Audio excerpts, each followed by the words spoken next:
Yes, we are, and welcome into another week here on Gwynn and Chris. Monday edition of the program. 2:01 is the time. Chris Ello. Matt Skraby alongside here at the Odyssey Palace Studios. And, of course, Tony Gwynn Jr. He's down at Petco Park where the Padres get ready to start their final homestand of the regular season. Can we already be here? The Houston Astros are in town tonight to start a key three-game series.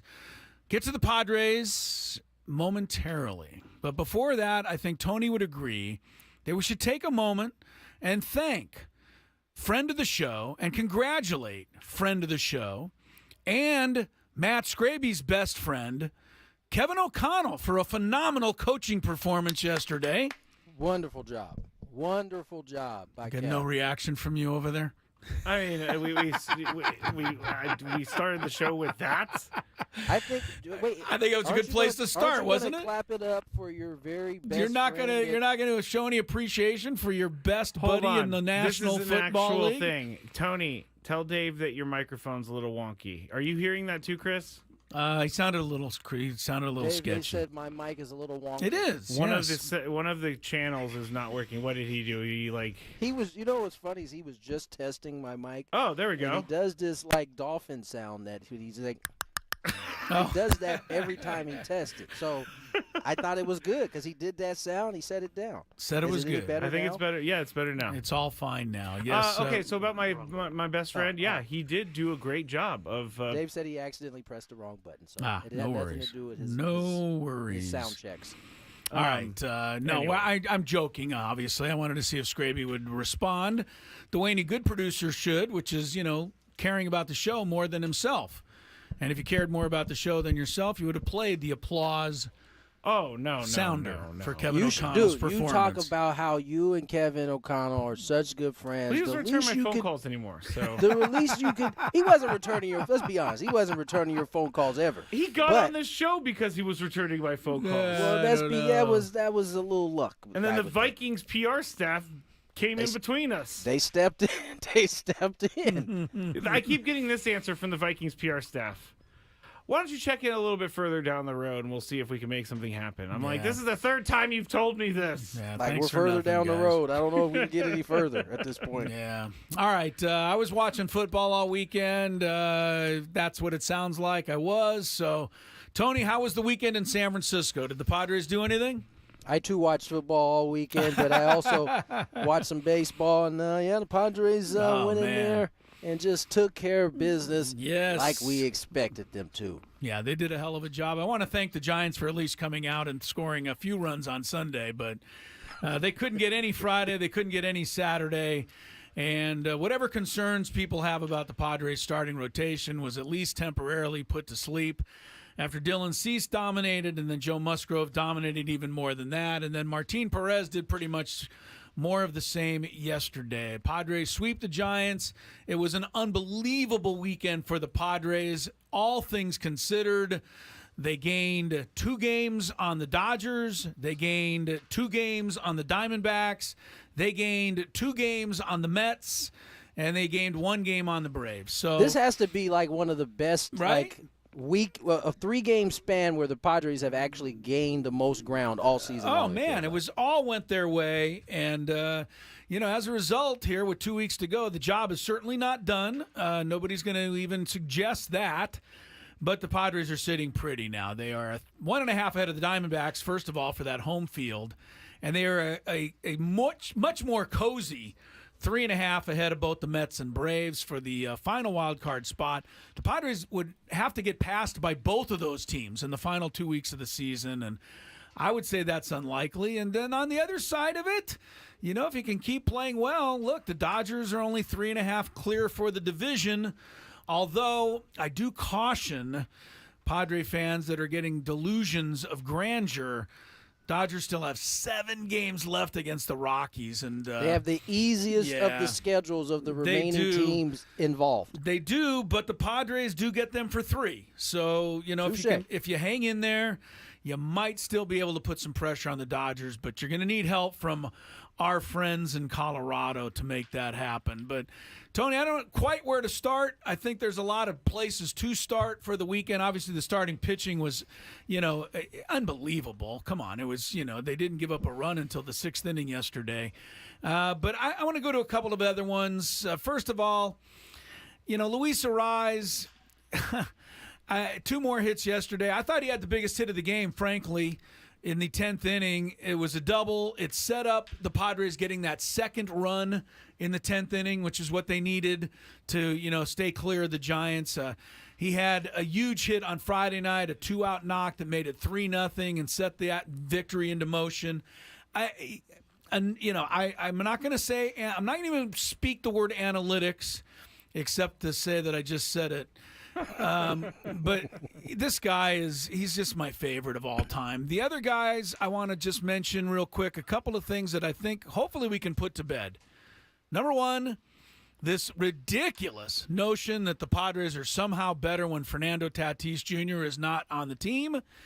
And another notion I would like to put to bed is, again, analytically based, I must say.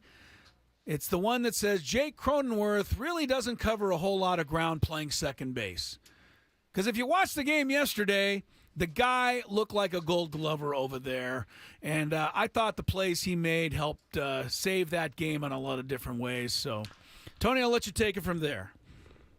I'm not even going to entertain the Fernando one because it's so stupid. Yeah, it is. Yeah. Can I get in there for a second before? No, you can't. You can't get in there. Absolutely not. Sorry.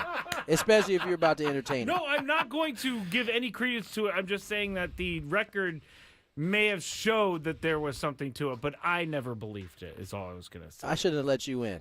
I should have just stepped with my first thought and not even let you say that. Because it's so stupid that I can't even wrap my mind around it. Okay.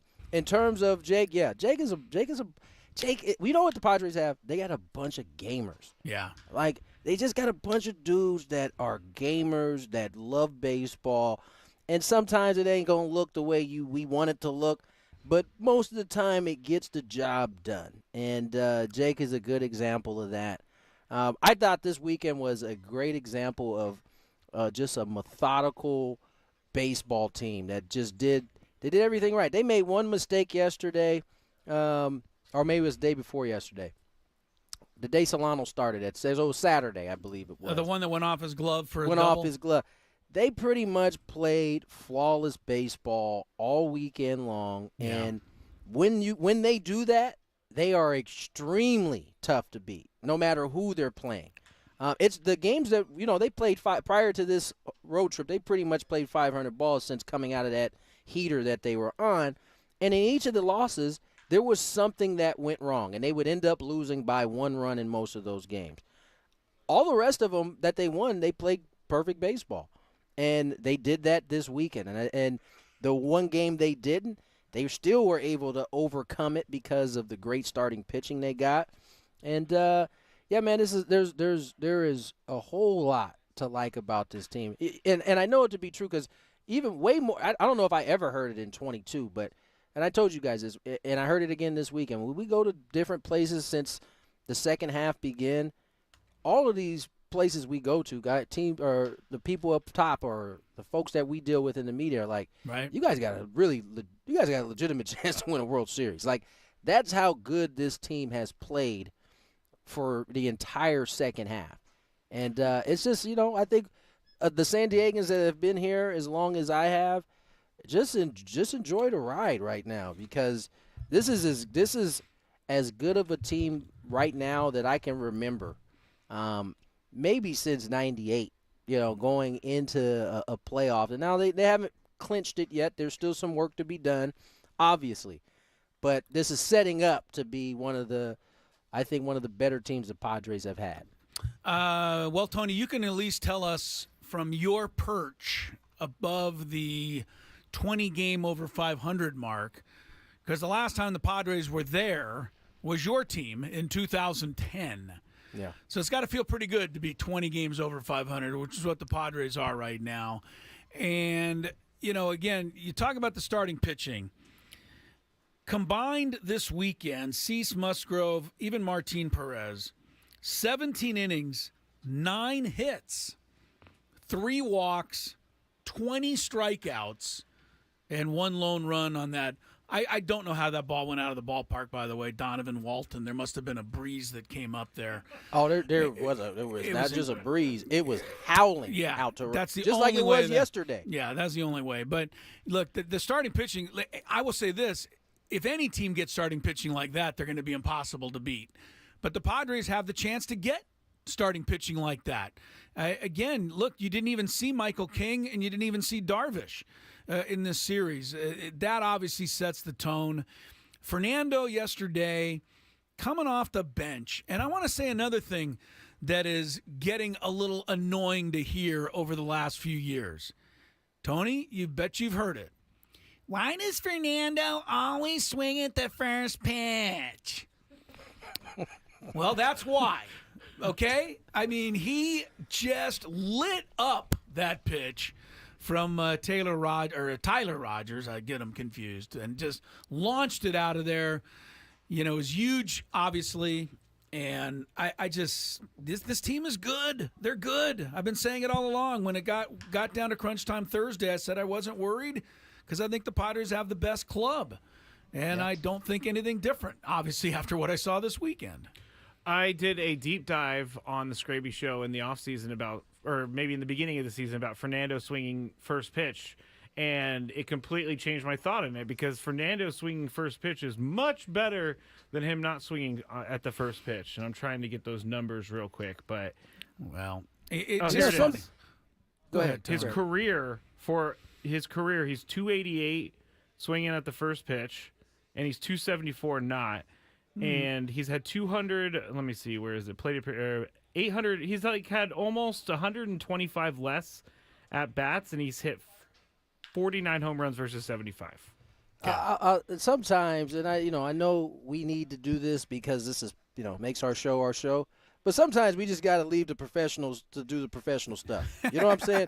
If Toddy wants to swing first pitch, let's let him swing first pitch because chances are none of us can do what he does. So let's just, I think we got to kind of back back and just let the professionals do the professional thing. I agree with you. I do. He clearly, it's not just Toddy, by the way. First pitch in baseball at this point is a much higher average than a lot of the other counts outside of 2-0, 3-1, 1-0.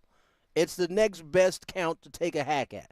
And, a lot of times, in his case, it might be the only pitch that is a good one for him to attack in most situations. If he gets one later, likely it's a mistake. He's not supposed to get another good pitch to handle. So he takes his whacks at the first pitch. It doesn't work out all the time, but 28% of the time, 29% of the time it does. It's pretty good. Yeah, it was a beautiful thing yesterday. It was just a jolt, and that's the kind of thing, again, this Padre team is capable of giving you. Doesn't it feel like, I said this to Jesse, we said it on the air, the big dogs, it's like they know what time it is. They know it's time to strap it up, put the backpack on, and let's go. Because we've seen Manny come out, we've seen Toddy step it up, we've seen Bogey step it up, Jackson is in that group as well. So again, let's let the professionals be the professionals. Yeah, and the same thing goes for Arise. If he wants to swing at a pitch, I left him out. If the pitch is a little out of the strike zone, let him hit it. Just let him do what he's doing. He does it better than anybody in baseball, and I love this guy for it. So Padres roll over the Giants. They are 20 games over 500. They're 85-65. They're a remarkably good 45-30 on the road.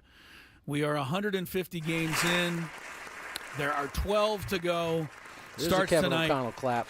Yeah, there we go, Kevin. Kevin, you finally got your love. Kevin O'Connell out there, we finally got you the love you deserve. Do I sense that Tony is extra spicy towards me today? Do I sense this? Well, I'm going to just say this. He knows that he's probably not going to get a lot of Mondays to make fun of your 49ers, so he's going to probably take full advantage of it. I don't think it's about that. I feel like there's something else going on. Yeah, no, that's definitely not what got me onto this path, but the 49ers only just widened the path a little bit for me. Let me just say, And let me just say, I am not someone who's going to be like, Fernando, you stink because you swing at the first pitch. Because, again, I can't do it myself. I think more so, like, it's frustrating when someone swings at the first pitch and it's a quick out when you need runs and when you need base runners. Let me ask As you a question. Fan, it's Is it less frustrating to get 3-2 and do the same thing? No, I guess not. Okay. It's all about me wanting the Padres to get base runners. Guy swings at the first pitch, quick out. I feel like the momentum of the inning's already dead, and I know this has nothing to do with actual baseball stuff. Let me just say that. This is how I feel when I'm watching the game at home. Chris, you come on. You got to feel a little bit of something like that. I hate making an out on the first pitch or the fifth pitch. Right. That was an out. Stand you. I really do, and I just thought yesterday it was just it was a moment. You know, you have moments. There's been a ton of great moments. There's been a ton of moments this year for the Padres. Profar's had a million of them. Merrill's had a million of them right on down the line. This is a 1-1 game where nobody's getting a hit. I think it was 3 hits apiece at that point. And the game's destined for extra innings, and they bring in this sidewinding guy who's throwing off the ground, and Fernando walks up and just swats one 400 feet into the stands. I loved it. And I love that he did it. So, except he swung first pitch. That wasn't my argument. I'm not going to ever do that again because the numbers proved me wrong. So. Yes, yeah. Well, the numbers, but stupid numbers. You guys the are making stupid me numbers hate numbers because you brought up the fact. Well, the numbers still showed that they're better when he's not in there. Can we go back to that for a second? Just stop saying that. It's ridiculous. No, because in the grand scheme of things, it's ridiculous. In the grand scheme of things, all that matters is wins and losses. And while Fernando sometimes, I don't believe this stat. I'm just letting you know. Then stop bringing it up and Stop giving it credence. regurgitating it then. Because all right, fine. You're right. I'm done. Good, he says. What did I do? Problem solved. And this is the first day. Tony and I are together for the next 2 weeks. This is gonna be interesting. Yes. Chandler Rome from The Athletic covers the Astros. They're in town. They're always a fun team to talk about and go see. But these are big games, and we're going to talk with him in this hour. Plenty of football on the show. Of course, we will recap everything that happened over the weekend from college to the NFL. Good, bad, and ugly week 2. NFL is in the 3 o'clock hour. Daily Gambit, Chris versus the fans, the Big Five. When we come back, we haven't mentioned it yet, so I'll be the one to do it. Is there one fly in the ointment right now for the Padres? There are some who think so. I think Tony and I will dispel it. Don't look at the camera, Chris. Don't look at the camera. Dispel it when we come back on Gwynn and Chris. Hey, it's Skraby here, and I am with John Tompkins. He's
been a little spicy to begin the show, and I like spice.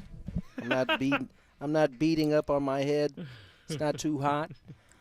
Chris mentioned fly in the ointment. Chris, what were you referring to there, buddy? Well, a couple of swings of the bat that I think have, concerned Padre fans. One was the grand slam off Robert Suarez, and then yesterday, the home run by Ramos to tie the game in the ninth inning. So what this means in the minds of, fans, Robert Suarez has blown 2 of the last 3 save opportunities. He's given up 5 runs in his last 3 innings pitched. He's walked a couple. Anyway, I'm saying that's the fly in the ointment. Word. I'm saying it's not a biggie. I like what Mike Schilt said, which was it's baseball. The guy at the grand slam, that was a one-off. The home run They both were one-offs. The home run yesterday, he threw it 100 miles an hour. That's the only way you can get a splash hit from a right-handed batter. Was that really the first time that's The ever first happened? time First it's time ever. happened. That's crazy. So that should tell you also what Tony just said. That's a one-off too. Nobody hits a home run up to right field unless you hit the guy hit a 100-mile-per-hour fastball. Here's my thing. The Detroit game wasn't concerning, but he did walk 2. He struggled with his command in that game. Bingo. That was, that's the only thing that would ever worry me about Suarez. As long as he's throwing strikes, getting ahead in the count, it's baseball. We talked about this a million times. He was untouchable for 5 months of the season. Maybe Eric Gagne, the year he went 88 saves in a row or something, but it happens to every reliever. They're going to give up a home run. So I'm not concerned about Suarez at all. And guess what? Even if I were, I've got 2 guys that I feel pretty good about standing right next to him. So I don't think this is keeping anybody up at night except for some fans that are just looking for at least something to worry about. Yeah, I know one guy that's keeping up at night. Matthew Skraby. I knew it was about my tweet yesterday. I saw this tweet, and it took everything in my power not to reply to the tweet. Mm-hmm. I almost sent it to our group chat, like, "Oh, this is what we're doing now." But I stopped myself. Which one was you know what? it? You know what? I'm gonna save it for the show. And so I say all that to say, I am not going to let people like Skraby and friends ruin, the fun I'm having watching this team. I'm just not. Yeah. So you guys can worry about that if you want. I'll worry when Mike Schilt worries, and even then, as you said, Chris, there's options there. So I refuse in these last 2 weeks to let you guys steal my joy in watching this team. Yeah. So have at it, ladies and gentlemen. You can worry about it all you want. Those were, by the way, the first 2 home runs he's given up since July 4th. So, we might be panicking a little much. I think it's kind of in our nature here in San Diego, right? To kind of look for whatever small thread we can pull on to. Yeah. How can this go wrong? Yeah. I'm not doing it. I'm not participating in 2024. I'm leaving to Matt Skraby. Okay, I kind of knew this was he's turned his back on me. He's turned his back on me. Hang on a second. Oh, now Chris has turned his back on me. Now, I'm not this guy. All I did was post stats, and the more I thought about it, the more I was posting false stats because one grand slam messes up all of those stats. Thank you. All of them. Thank you. So it doesn't. It's not like putting a reflective starting thing. pitcher stats up there. You're right. I after I posted, I thought about that. And I was like, maybe I should have thought about that before I posted. But here's what many people replied with: he can't just throw the fastball. And before you come at me, I'm not saying this. I know that he's done it all year. But does he need a secondary pitch? Are you kidding me? He has a secondary pitch. Yes, I think he's thrown 4 different pitches this year. Well, he does have a secondary pitch. I'm going to pull it up for yesterday. I'm going to pull it up. They hit a fastball on the 2 home runs because they were both 3-2 pitches. Then he didn't want to walk somebody. That's why you're not throwing a changeup in that spot. He does have another pitch. Look, Tony hit it. You hit it before you even turned it over to us. He got people out for 30 some odd saves, 32 saves using pretty much exclusive fastball. Nobody complained. Now all of a sudden everybody's worried about this. You can't. Mariano Rivera coughed up Game 7 of the World Series one year. By the way, that's a man who literally had one pitch. Threw one pitch I'm every single time. I'm assuming the talk shows that week were saying, I think it's time for Rivera to learn a new pitch. And Rivera was like, yeah, I'll take my pitch to the Hall of Fame as the only 100% vote getter. Yeah, again, Tony's right, though. If Suarez, for some reason can't get anybody out the next 2 weeks, which I don't think's going to happen, we've got plenty of options. So we're worried about something that we really don't have to worry about. Here's the other thing you said. Had it looked like the outing against Detroit, I might feel a little differently. Yeah. But it didn't. He after the homer he gave up, he went through the next three guys pretty quickly. Right. And so the command, his issue will always be, if he's commanding the baseball, he's got a really good chance to close out the game. It's really outside of the Elliot Ramos splash hit, first time ever, I remind everybody, that he really, if he's commanding the baseball, it's pretty much been lights out. It's only when he's walked guys or put guys on via walk has he got himself in trouble. The only thing that worries me is the potential of a walk, but he's walked 14 over 59 innings this year, so I don't think it's something to be terribly concerned about. And the fastball that he threw yesterday was a rarity in the sense, Tony, that he doesn't normally catch a lot of the plate with the fastball. One he caught a little more than he'd like to. But the guy, give the other major league hitter a little credit. He did something that no player ever has done. Literally. Right? So let's just at least give a little credit to the guy swinging the bat and not blame it 100% on Suarez. You think of the right-handed hitters that went through that stadium there. Maguire went there. There's some dudes who can hit the ball a long way. And no one's ever hit it in the water. Sammy Sosa played there. Others. Yeah. So it was a hell of a hit. And I think Tony's right, man. He bared right down, got the next three, kept you in the ball game. You won the game. I'm glad we got that out, though, because I knew there was something between Tony and I, and it was my now, tweet from yesterday. It's all settled, Skrabe. We can go back to our normal selves. All right, cool. All right, but let's not, though. It's much more interesting this way. Oh, yeah. When Tony, foreshadows at 1 p.m. that he has something he wants to talk to me about, and then I have to sit here for 90 minutes? Yeah, okay. I don't have my iPad in front of me. Where are we going now? We are going to be joined by Chandler Rome of The Athletic. He covers the Astros. Chandler Rome covers the Astros, who are in town tonight. I'm currently watching them just finish up their early BP. There's some congregating amongst the Astros and Padres right now. So we'll get back to you on the other side. Talk some Astro-Padre matchup. More Gwynn and Chris. Gwynn and Chris on the Fan.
Kevin and Chris. It really is something. I said it in the first segment. Tonight starts the final homestand of the regular season. I mean, we were just in Peoria, 5 years ago. It seems like the season's been really long and really fast at the same time. So I don't know quite how to categorize it other than the fact that we have now hit 150 games. We got 12 to go. We get the Astros and White Sox. We go to L.A. for the Dodgers. We finish in Arizona. And the postseason is looking pretty good after the Padres swept the Giants and have a 3.5-game lead over both the Mets and Braves. If you're doing a little scoreboard watching tonight, the Mets are home to Washington this evening. The Braves are home still to the Dodgers, and the Diamondbacks are playing in Colorado. If you're going to root for any team the last 2 weeks beyond the Padres, it's going to be the Rockies because they got the Diamondbacks now and then 7 games against the Dodgers down the stretch. Nothing like casting your lot with the Rockies, huh, Tony? Hoping for some help from Down Dick again. Monfort's I'm company. sorry, Tony. I'm sorry. I didn't do it on purpose. He's probably saying great stuff again. I know. You're there now. I'm sorry. I was saying, you mentioned the Mets and Nationals. I was saying no Lindor, and then when none of you guys said anything, I was like, okay, he's clearly got me. Oh, that's right, Lindor. potted Yes, Lindor is hurt. Not That plotted, is not but good. potted. Thank you. Yeah, not good timing for the Mets to have Lindor get hurt. Chris is trying Yep. his hardest just to move through everything that's going on in this room, in this area. Yeah, Lindor's not in the lineup tonight. Did he not injure himself by just not sliding at second base? Was that the cause of the injury, or was No, it I something think his else? back had been kind of bothering him before that. Okay. That might have didn't help it. irritated it more. Yeah. Well, bad news for the Mets. Sean Manaea will pitch tonight for New York in that game. Dodgers beat the Braves last night only with a 7-run ninth inning against watched that on the Raisel Iglesias, of all people, the closer for the Braves who'd been almost untouchable all year. So, Get him out of there. yeah, He's that's it. done. He's Yeah, cooked. He's done. Suarez and Iglesias both put him on the scrap heap. So anyway, those are the games to keep an eye on tonight as the Padres get set to host the Houston Astros. And we're going to have our guest here coming on from The Athletic. Talk a little Astros baseball, Chandler Rome. And I'm going to ask him, Tony, about this, but the Astros have been so linked to the controversy and the trash cans and the whole thing in the World Series. But one thing that I don't think have paid enough attention to. We paid a lot of attention to that. Chandler Rome is with us. Chandler, thanks so much for joining us as the Astros get set to take on the Padres tonight. And I was just saying I think around the country we still talk too much about what happened to the Astros in 2017 and the scandal. We haven't paid enough attention to the fact this team is now on a 7-year run of making at least to the championship series in the American League, 4 times World Series, 2-time champs. We should pay more attention to this franchise. They've really been amazing. As you join us, how are you? I'm doing well. How are you guys? Good, thanks. I don't know. Like the dynasty word gets thrown out a lot, and they've only won, 2 championships in that span. One of which they illegally stole signs during the season. So I view them as a dynasty. I don't know if the rest of the sporting world does or wants to, but it's been unprecedented what they've been able to do. I think you're not paying attention to baseball if you don't consider this team a dynasty. They continue to get to the ALCS or deeper. Seems like every year. Chandler, how have the nerves calmed in Houston? I know I was doing a lot of radio hits early, and it just seemed like everybody was losing their mind as, the Astros trying to find their way with a new manager, some new pieces out there. But it seems like, as we like to say, water has found its level with the Astros. Has the city started to kind of calm down a little bit about this ball club? Oh, the city doesn't care. The city's so focused on the Texans, they could care less.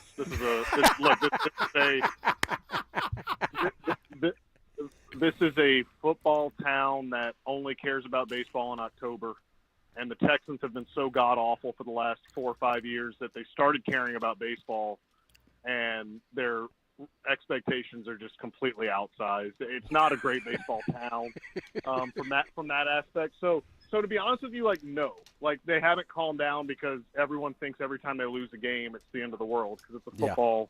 They had that football mindset. But, I mean, as far as the team goes, you know, everything that could go wrong in April went wrong. I mean, their back three and their bullpen probably had some of the worst months of their careers collectively.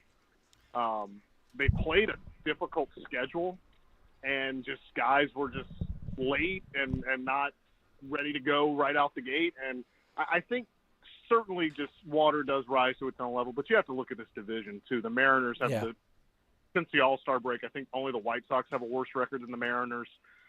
They're in the worst division in baseball, and pretty much they just had to kind of get their muscle memory, kind of flip the switch. And look, they had to make some difficult decisions along the way. They cut Jose Abreu with $30 million left on his contract. They cut Rafael Montero with a bunch of money left on his contract. They've had to make some difficult decisions, call some guys up. They made the big trade for Kikuchi. So it hasn't been without, you know, difficulties, but this team it's just the same guys you see over and over again have just kind of risen to the level and kind of played like we're accustomed to see them play. Chandler Rome covers the Astros for The Athletic. Astros Padres hooking up tonight in an old NL West division battle. I always like to think back to the days when the Astros were in our division. In fact, the first ever Padre game was played against the Astros, just for you people that care about such absurd tidbits. Joe Espada, the manager of the Astros. I know Tony kind of touched on it. We were all saying in April and May, the Astros, we knew they were going to be missing Dusty Baker. He was a pretty good calming force for that franchise. Joe Espada didn't know what he's doing yet. Looks like he knows what he's doing. All right. How's the season gone for Joe? Yeah, it's almost like the players matter 10 times more than the manager in any situation. But look, I think Joe certainly had this is his first time ever managing, period. So he was going to always have those pitfalls. The fact that they coincided with a 12-24 start, I mean, really kind of tested every kind of piece of his mettle going forward. He had a team meeting in Chicago after they got swept at Wrigley Field. They were going to Mexico City right from there. They were going to go play the Rockies, which I guess if you're going to have a team meeting, do it before you play the Rockies. You know, they were going, but the message was they were going to Mexico to play 2 against the Rockies, and it was one of those showcase games where they were going to announce the whole team. They were going to have the opening day festivities, and they basically said, you know what, look, they're going to do the opening day festivities out there. Like, let's treat this as the start of our new season. Like, let's wipe 12-24 clean, and this is going to be the new start. And I believe they have the best record in baseball since that day. So it has helped that Alex Bregman's hitting. It has helped that the pitching staff has really rounded into form. Hunter Brown has turned into one of the best starters in baseball that no one's talking about. Framber Valdez is pitching like an ace. The back end of his bullpen has really, solidified and pitched like we know they're capable of. So I think that's all helped, but you can't overstate Joe's meaning here. It would have been very easy for a first-year manager to lose that clubhouse or to lose just everything after starting 12-24, given what the expectations are for this team. And it's a credit to him that this thing has stayed afloat. No doubt about it.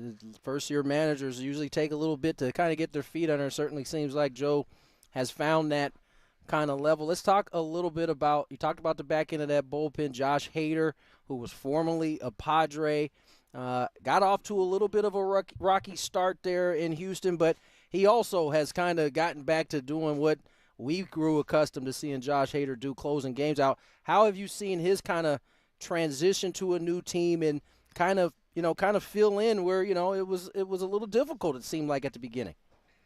Yeah, he did not have a great beginning to his season. I think he blew 3 or 4 saves in April, and it wasn't just him. Ryan Presley didn't have a great April. Brian Abreu didn't have a great April. But Hader has been everything they could have asked for and more, and when you're paying him $95 million, he has met that expectation. He is giving up more home runs this year than I believe he's ever given up in his career, and they have come – a lot of the home runs he has given up have come at really inopportune times. And it's kind of magnified some of the slip-ups. But, I mean, there was a string earlier this year where he had converted 27 consecutive saves. it has been dominance. And I think something obviously that you guys didn't see in San Diego that we're seeing in Houston is he has been willing to pitch more than one inning. He's gotten more than three. I don't have the number off the top of my head, but I mean, look, Joe Espada has used him. They've really pushed him in games that they needed to win. And I'm not talking about in August. I'm talking about in May and in June when this team was teetering a little bit and they really needed to win to kind of right the ship. They were pushing him for 5 and 6 outs. He made that clear from the moment he signed the contract that he would be open to going back to getting 6 outs, and they've allowed him to do that. And look, he's been everything they could have hoped for when they gave him that big deal. Chandler, we appreciate it, and I know the Padre fans who are on their way to the game appreciate you reminding us of all of that so that we don't forget to boo him tonight when he comes into the game. Chandler Rome from The Athletic is our guest. I want to ask you about a guy that I just think is one of the greatest players in baseball. And I think when people say that about the Astros, for some reason Altuve comes to mind and Bregman, and there's a bunch of them, Verlander and on down the line. I think the guy that is the man at the Astros in this world of Aaron Judge and Juan Soto and Shohei is still Yordan Alvarez. Yeah. I don't want to face him, but I love to watch him slug, and he's doing it again this year. He's got 34. He's hit a 9.61 OPS. How underappreciated is this guy?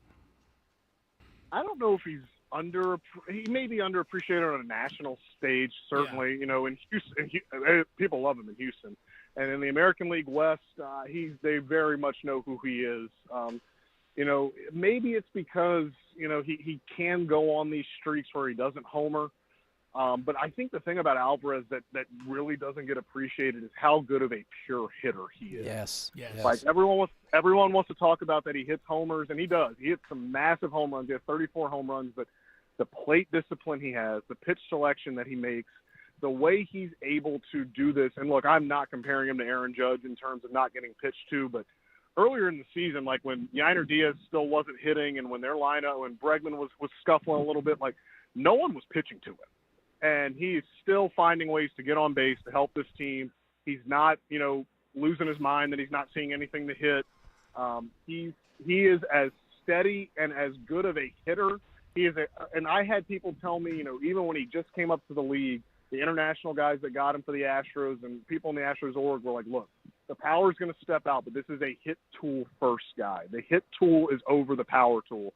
And as crazy as that sounds, it's really borne out. It has manifested itself in his major league career. Yes, he's going to hit a ton of home runs, but the hit tool is something that I think is very underappreciated with Yordan Alvarez. There's no doubt. And for those who haven't seen a lot of Yordan, you'll get a chance to see it tonight. I mean, he is as good of a hitter as we have in our league. Put the power aside, he handles the zone and the bat as well as anybody. One of the under the radar deals that the Astros pulled off, Chandler, was bringing in Kikuchi. I don't know that even the Astros expected to get the kind of performance they've gotten from him, but he's been a great pickup for this organization. I mean, but it's between him and Michael Kopech, I think, for the most impactful trade deadline acquisition. Maybe Jack Flaherty, but I mean, he's pitched better than Jack Flaherty for the Dodgers. He has been sensational. The Astros have won every start he's made since his acquisition. They're 8-0 in games he has started. I'm sorry about the horns in the background, but. That's our crazy San Diego traffic again. Love it. But look, they're 8-0 in games that Kikuchi has started. I thought the Scott Boras in Anaheim this weekend, and I thought he brought up a good point, and that the Astros are allowing Kikuchi to go back to how he pitched really in Japan. He's a two-pitch guy now, fastball, slider, and they've worked with him on manipulating the shape of his slider a little bit, throwing his slider to back foot, back door locations to right-handed hitters, stuff he really wasn't doing in Toronto. They've basically told him to ditch his curveball. He's thrown his changeup more. I know everyone got excited. His first start, he threw about 20 changeups, and everyone thought that was the big fix. But no, I mean, it's been a more nuanced approach than that. He's elevating his fastball more than he did in Toronto.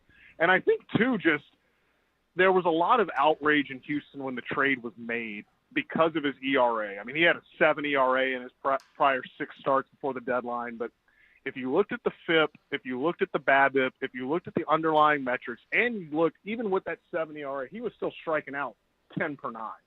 The stuff was always there, and I think they just they thought that, look, the Blue Jays have one of the worst bullpens in baseball.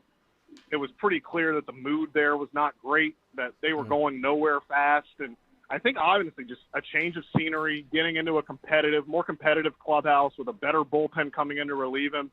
I think it really has been a perfect fit from start to finish, and I think Kikuchi is certainly someone the Astros have to look at, maybe putting in their plans for next year. He's a free agent after this year.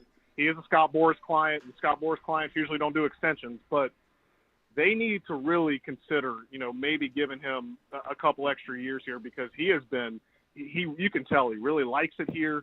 He's really assimilated well, and that's something he had struggled to do in both Seattle and Toronto. If you look at his first seasons in both Seattle and Toronto, they were not good, because from what I had heard, he took a little time to get used to situations, took a little time to assimilate and ingratiate himself to, American culture and different things like that.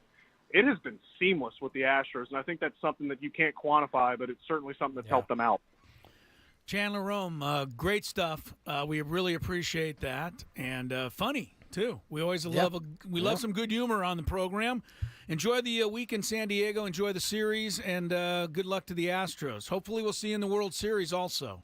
Thanks, Chandler. Hopefully so. I'd love 6 more days in San Diego. There you go. Appreciate it. From the Athletic, Chandler Rome, our guest. The Astros are indeed in town. Yeah. See, go ahead, Tony. See, real quick, that's to me is like the beauty of analytics, right? You can get a guy like Kikuchi. The analytics tell you, hey, man, you need to throw your fastball at the top of the zone, right? You need to ditch that weak breaking ball and use the slider more.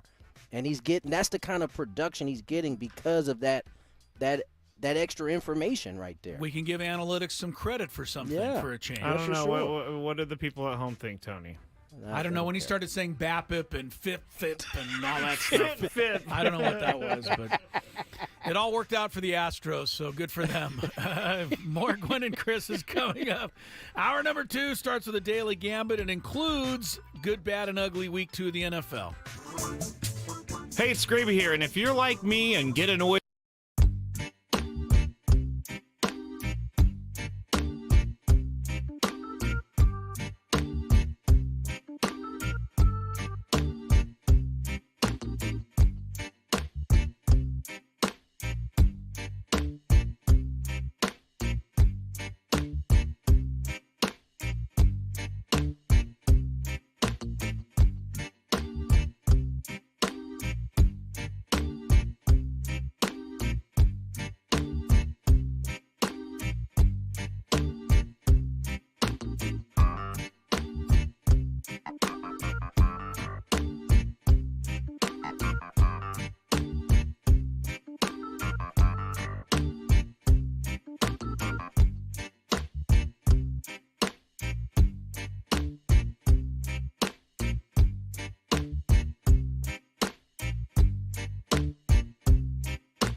on the dial, Tony Gwynn Jr., Chris Ello, Matt Skraby, talking Padres Giants tonight.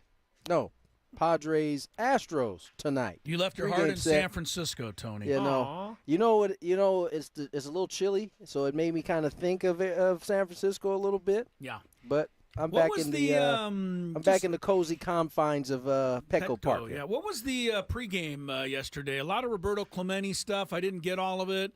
But you guys were on for the game start late yesterday? It was delayed yesterday. So the game started late. And some guys wore 21 yesterday, some guys didn't wear 21 yesterday. So Roberto Clemente, anybody who wants, Roberto Clemente Day, anybody who wants to wear it can wear it. Yeah. 3 guys for the Padres, 2 guys for the Giants. I believe it was Ramos and Yastrzemski on their side. And hold on, I got it in my schedule. I know Jason Adam wore it for the Padres. For the Padres, it was Fernando wore it, but that's Manny, his Bogey, Peralta. Oh, yeah, right. Manny, Bogey, Peralta. Did Tanner wear it?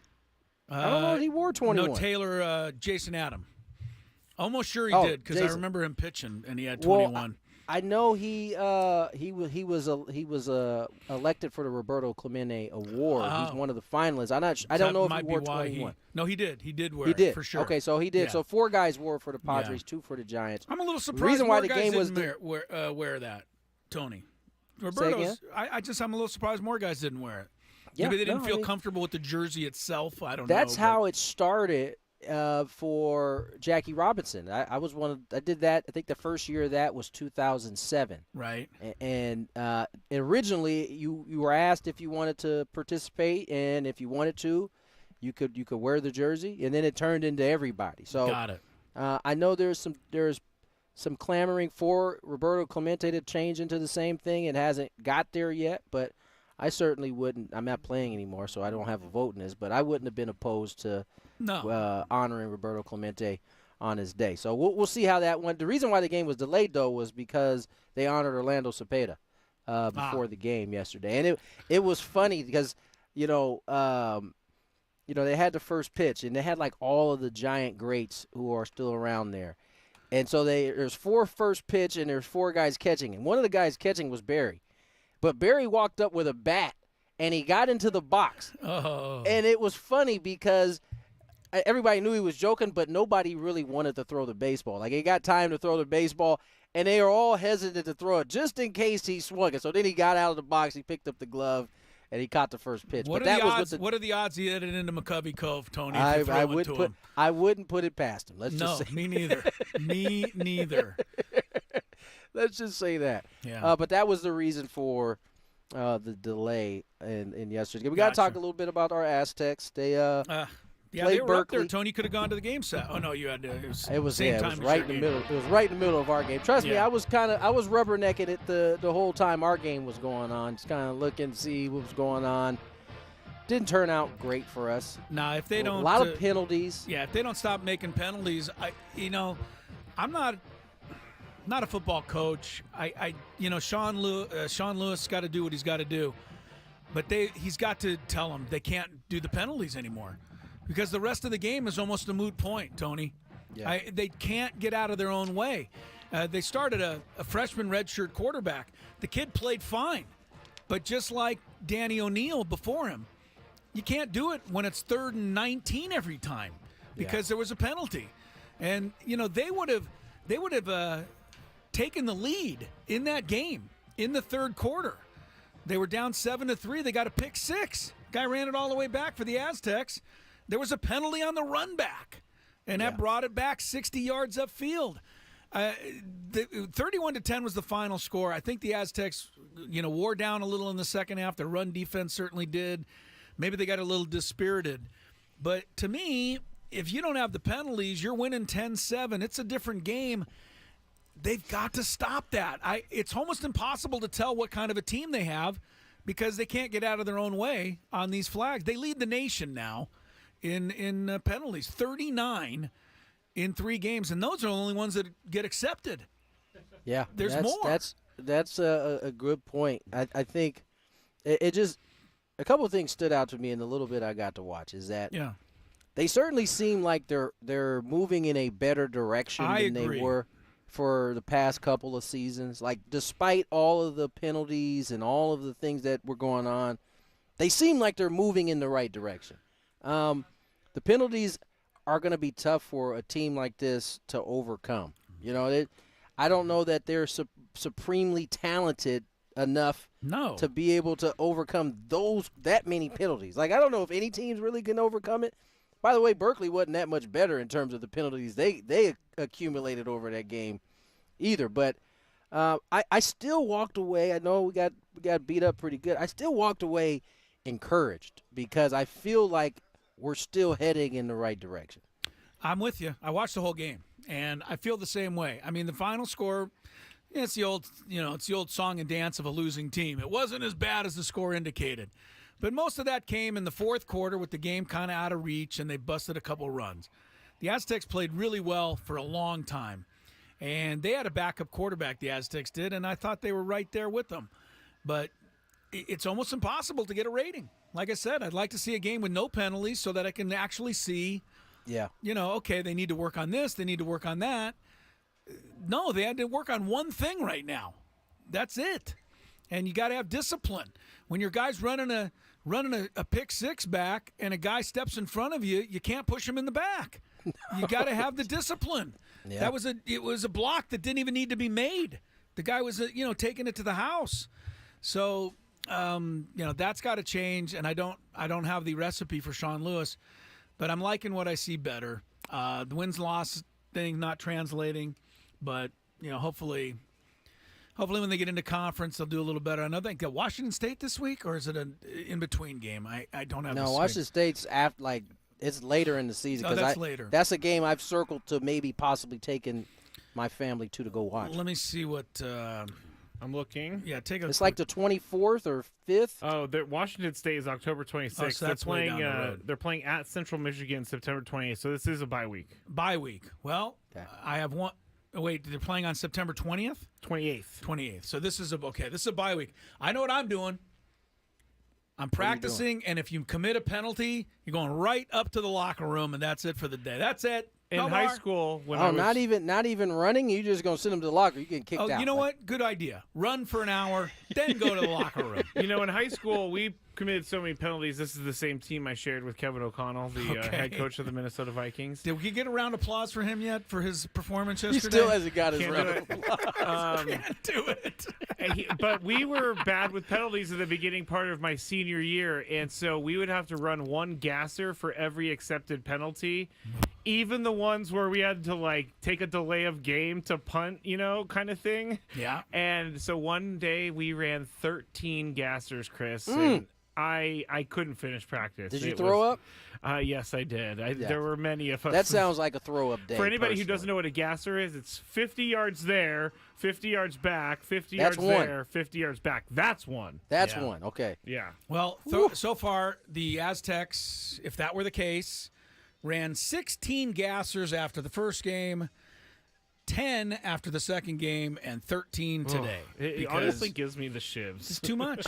It's just absolutely too much. I mean, I like this running game. Cooper, 87 yards, 22 carries, 4 plus. The quarterback didn't bother me. He played all right under the circumstances, but I don't know what you're supposed to do when you just get whistled for everything you do. So yeah, you can't do much. The other potpourri story, Bryce Young, first-round pick of last year. Oh, right. The man that Chris likes to pick on a lot.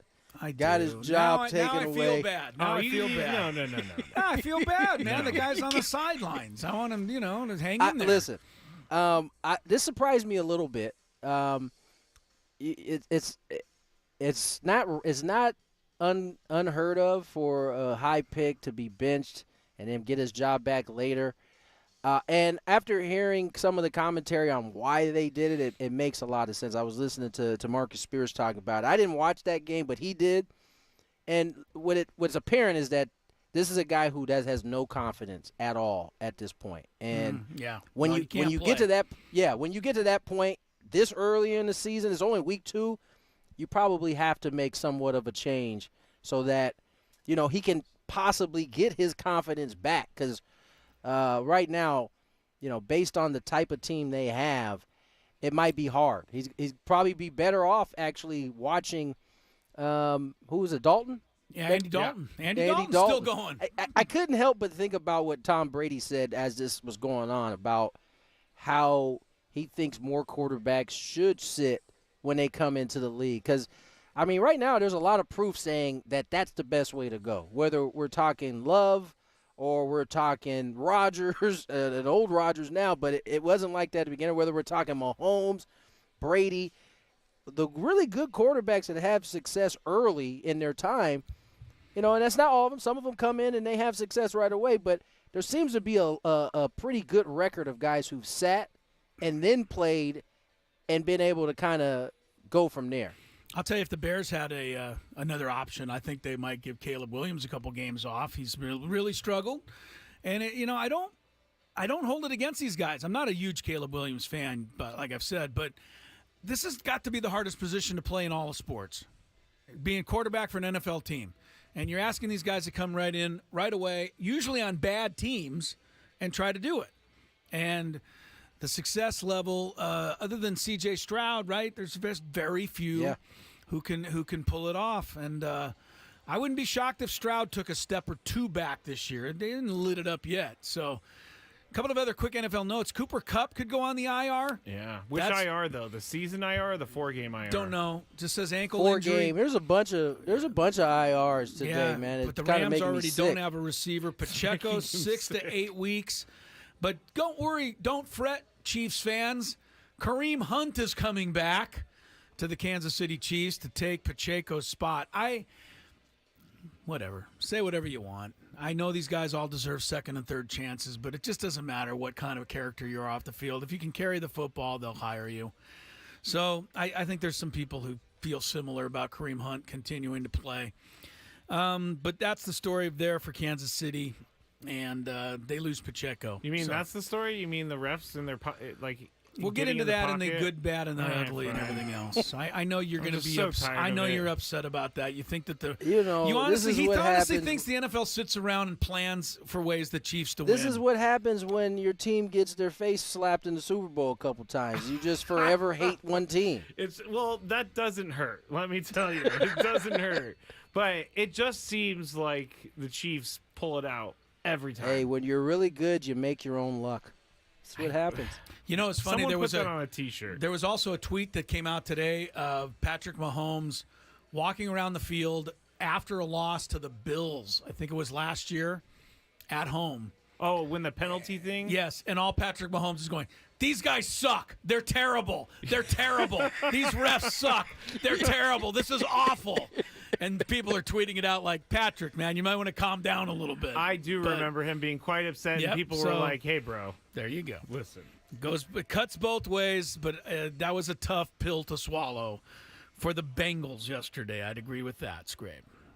Hang with them, Bengals. Yeah. All right, let's get to break. I have to jam out of here to hear Mr. Mike Schilt. I will be back. My friends will keep the party going. A little Daily Gambit coming up next. More Gwynn and Chris. From the 97.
It's finally come around to it.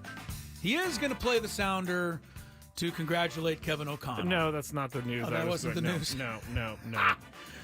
Yeah, some friend you are. Well, Gwynn and Chris, 97.3 The Fan. I'm Chris Skraby. Tony's running around. He'll be back for more of the show, including the good, the bad, and the ugly, which comes up shortly. Our recap of NFL Week 2. Also, Big Five. We'll have Tony a little later. But here's the news. 5 o'clock hour today, and we're only on till about 5:35. So it's a 35-minute stretch there. During that time, we're going to give away a pair of tickets to the Padres-Astros game this Wednesday. And I believe, don't hold me to this, Scrabe. I believe Wednesday is Fernando Tatis Platinum Glove bobblehead giveaway day. The final in the series. Yes, it is. Yeah. So Wednesday, not only 2 tickets to see the Padres-Astros, but you'll get the Fernando bobblehead, the Platinum Glove bobblehead Wednesday. Those tickets up for grabs in the 5 o'clock hour. I will tell everybody ahead of this, study up on your Houston Astros trivia. Oh, wow. That's normally where I go with stuff like this. Yes. Because they're playing the Astros, I'll probably give you an Astros question. If you get it, you'll go see the Padres and Astros on Wednesday. Tonight is game 1 of the series, final game of the homestand. Life is good to be a Padre right now after they sweep the Gigantes. Padres are 3.5 clear of the wild card right now. Mets without Francisco Lindor, home to Washington tonight. Braves home to the Dodgers. Those games get underway in the 4 o'clock hour. About an hour from right now. There's also Monday Night Football tonight. Falcons and the Eagles. The Battle of the Birds coming up later on. We will not be carrying the game here tonight because we have Padre baseball, of course. Yes. But that is what's going on. We gave you some of the NFL headlines in the last segment. Here is a little news on the Padres, which includes tonight's lineup. Luis Arraez, 13-game hit streak now, Scrabe, and he's hitting 900 456. I was going to say, wait, what? It seems like he's hitting 900. He does. I mean, he gets at least 2, sometimes 3 a game. I'm going to stop defending him. I'm just going to let him defend himself. I don't need to defend him anymore. He's so good. I love this guy. 322 is now the batting average. He's on his way to his 3rd straight batting title. Tony Gwynn, among a handful of people in history who've ever won 3 straight batting titles. Rod Carew, Cabrera, I think, was the last. Miguel Cabrera. So there's not many guys who do it. He hasn't struck out in 140? Something like that. Something like that. Straight plate appearance. That's what Sammy tweeted out. Yeah, 140, yeah. I think Juan Pierre, 147, is ahead of him. Yeah. But, man, and you know what? He gets 2 strikes on him all the time. And then they try everything. They can't strike him out. It's just, he's got a gift. Yes, he does. He's leading off at DH. Fernando's in right. Profar's in left. Machado's at 3rd. Merrill in center. Bogarts, Cronenworth. Solano at first. We didn't even talk about Solano's, 5 for 5 the other night, 4 for 5. You know, and he played some good defense yesterday. I know he had a ball get away from him, but he made some good plays in that game. Down at 3rd, he'll be at first base tonight. Higashioka's catching for Darvish. Sweet. I will say this. The young right-hander pitching for Houston tonight. I think he's a rookie, Spencer Arrighetti. Yeah. 7-12, 4.72. Don't let that fool you. This guy's pitched really well lately. So he's not gettable. He's had some good games. He's probably gettable, but he's had some really good outings of late in his rookie season. So no pushover there. All right, Daily Gambit, winners, losers. How'd we do? Do you like money? I think about money a lot. Do you like money without doing anything? Winning.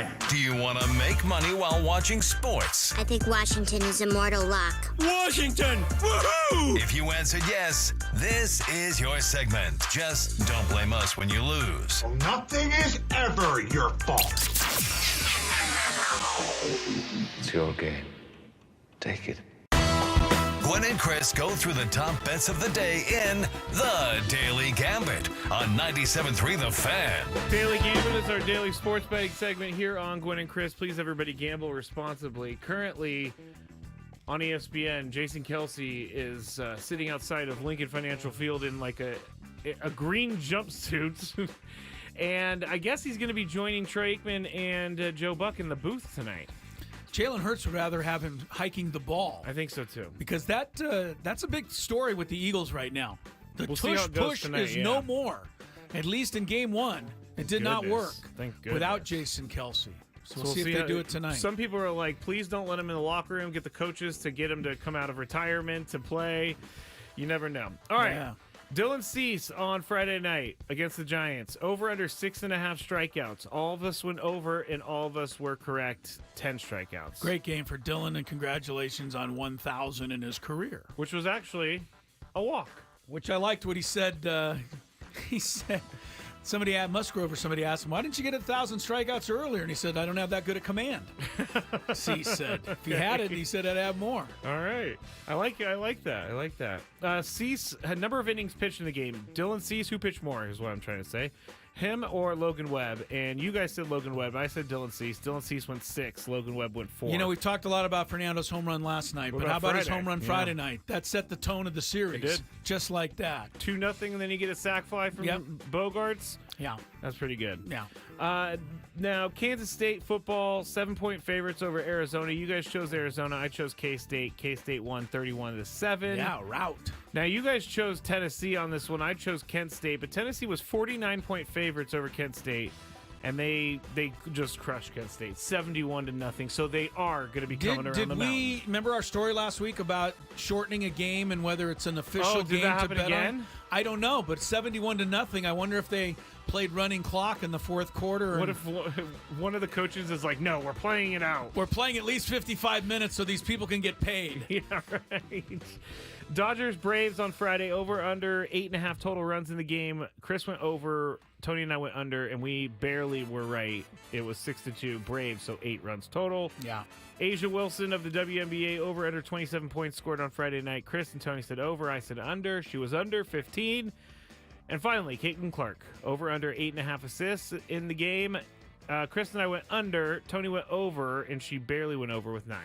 Yeah, Caitlin Clark is, don't look now. The second half of her season has been all that and then some. She's been that good. What did Tony call her on Friday? Oh, a hooper. She's a hooper.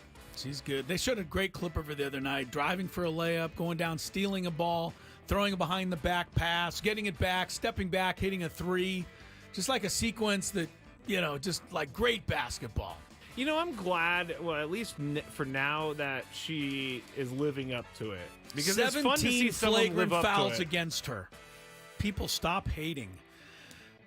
Too All right. much hate in the world out there. Yes. All right, tonight, Falcons and Eagles,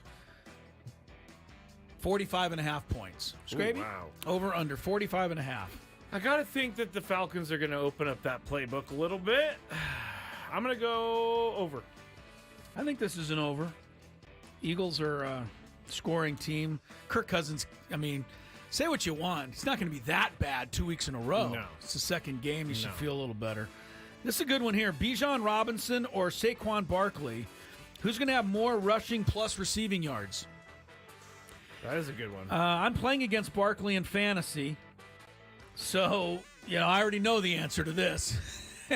You want Barkley's going to sweat it out, make me sweat it out. He's going to get a lot of rushing receiving yards. I'll take him. Who do you got?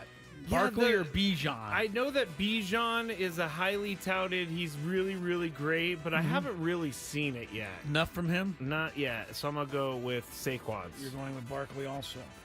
Devonta Smith, over under 73.5 yards. Remember, A.J. Brown is out tonight for the Eagles. That is a good point. Does that mean Devonta goes wild, Skraby? 73.5. You know, I just didn't like how their passing game looked in the first game. I'm going to say under for week 2. For Devonta. My wife has Devonta Smith in her league, so I'll say over for her. Would you, let me ask you, we talked about this for a second with Tony. My wife is beating Tony by 1 point. He doesn't have any players going, so she's already won. She has Devonta Smith. The savvy fantasy player would actually go in and take him out of the lineup. See, I don't know if that's savvy. Why not?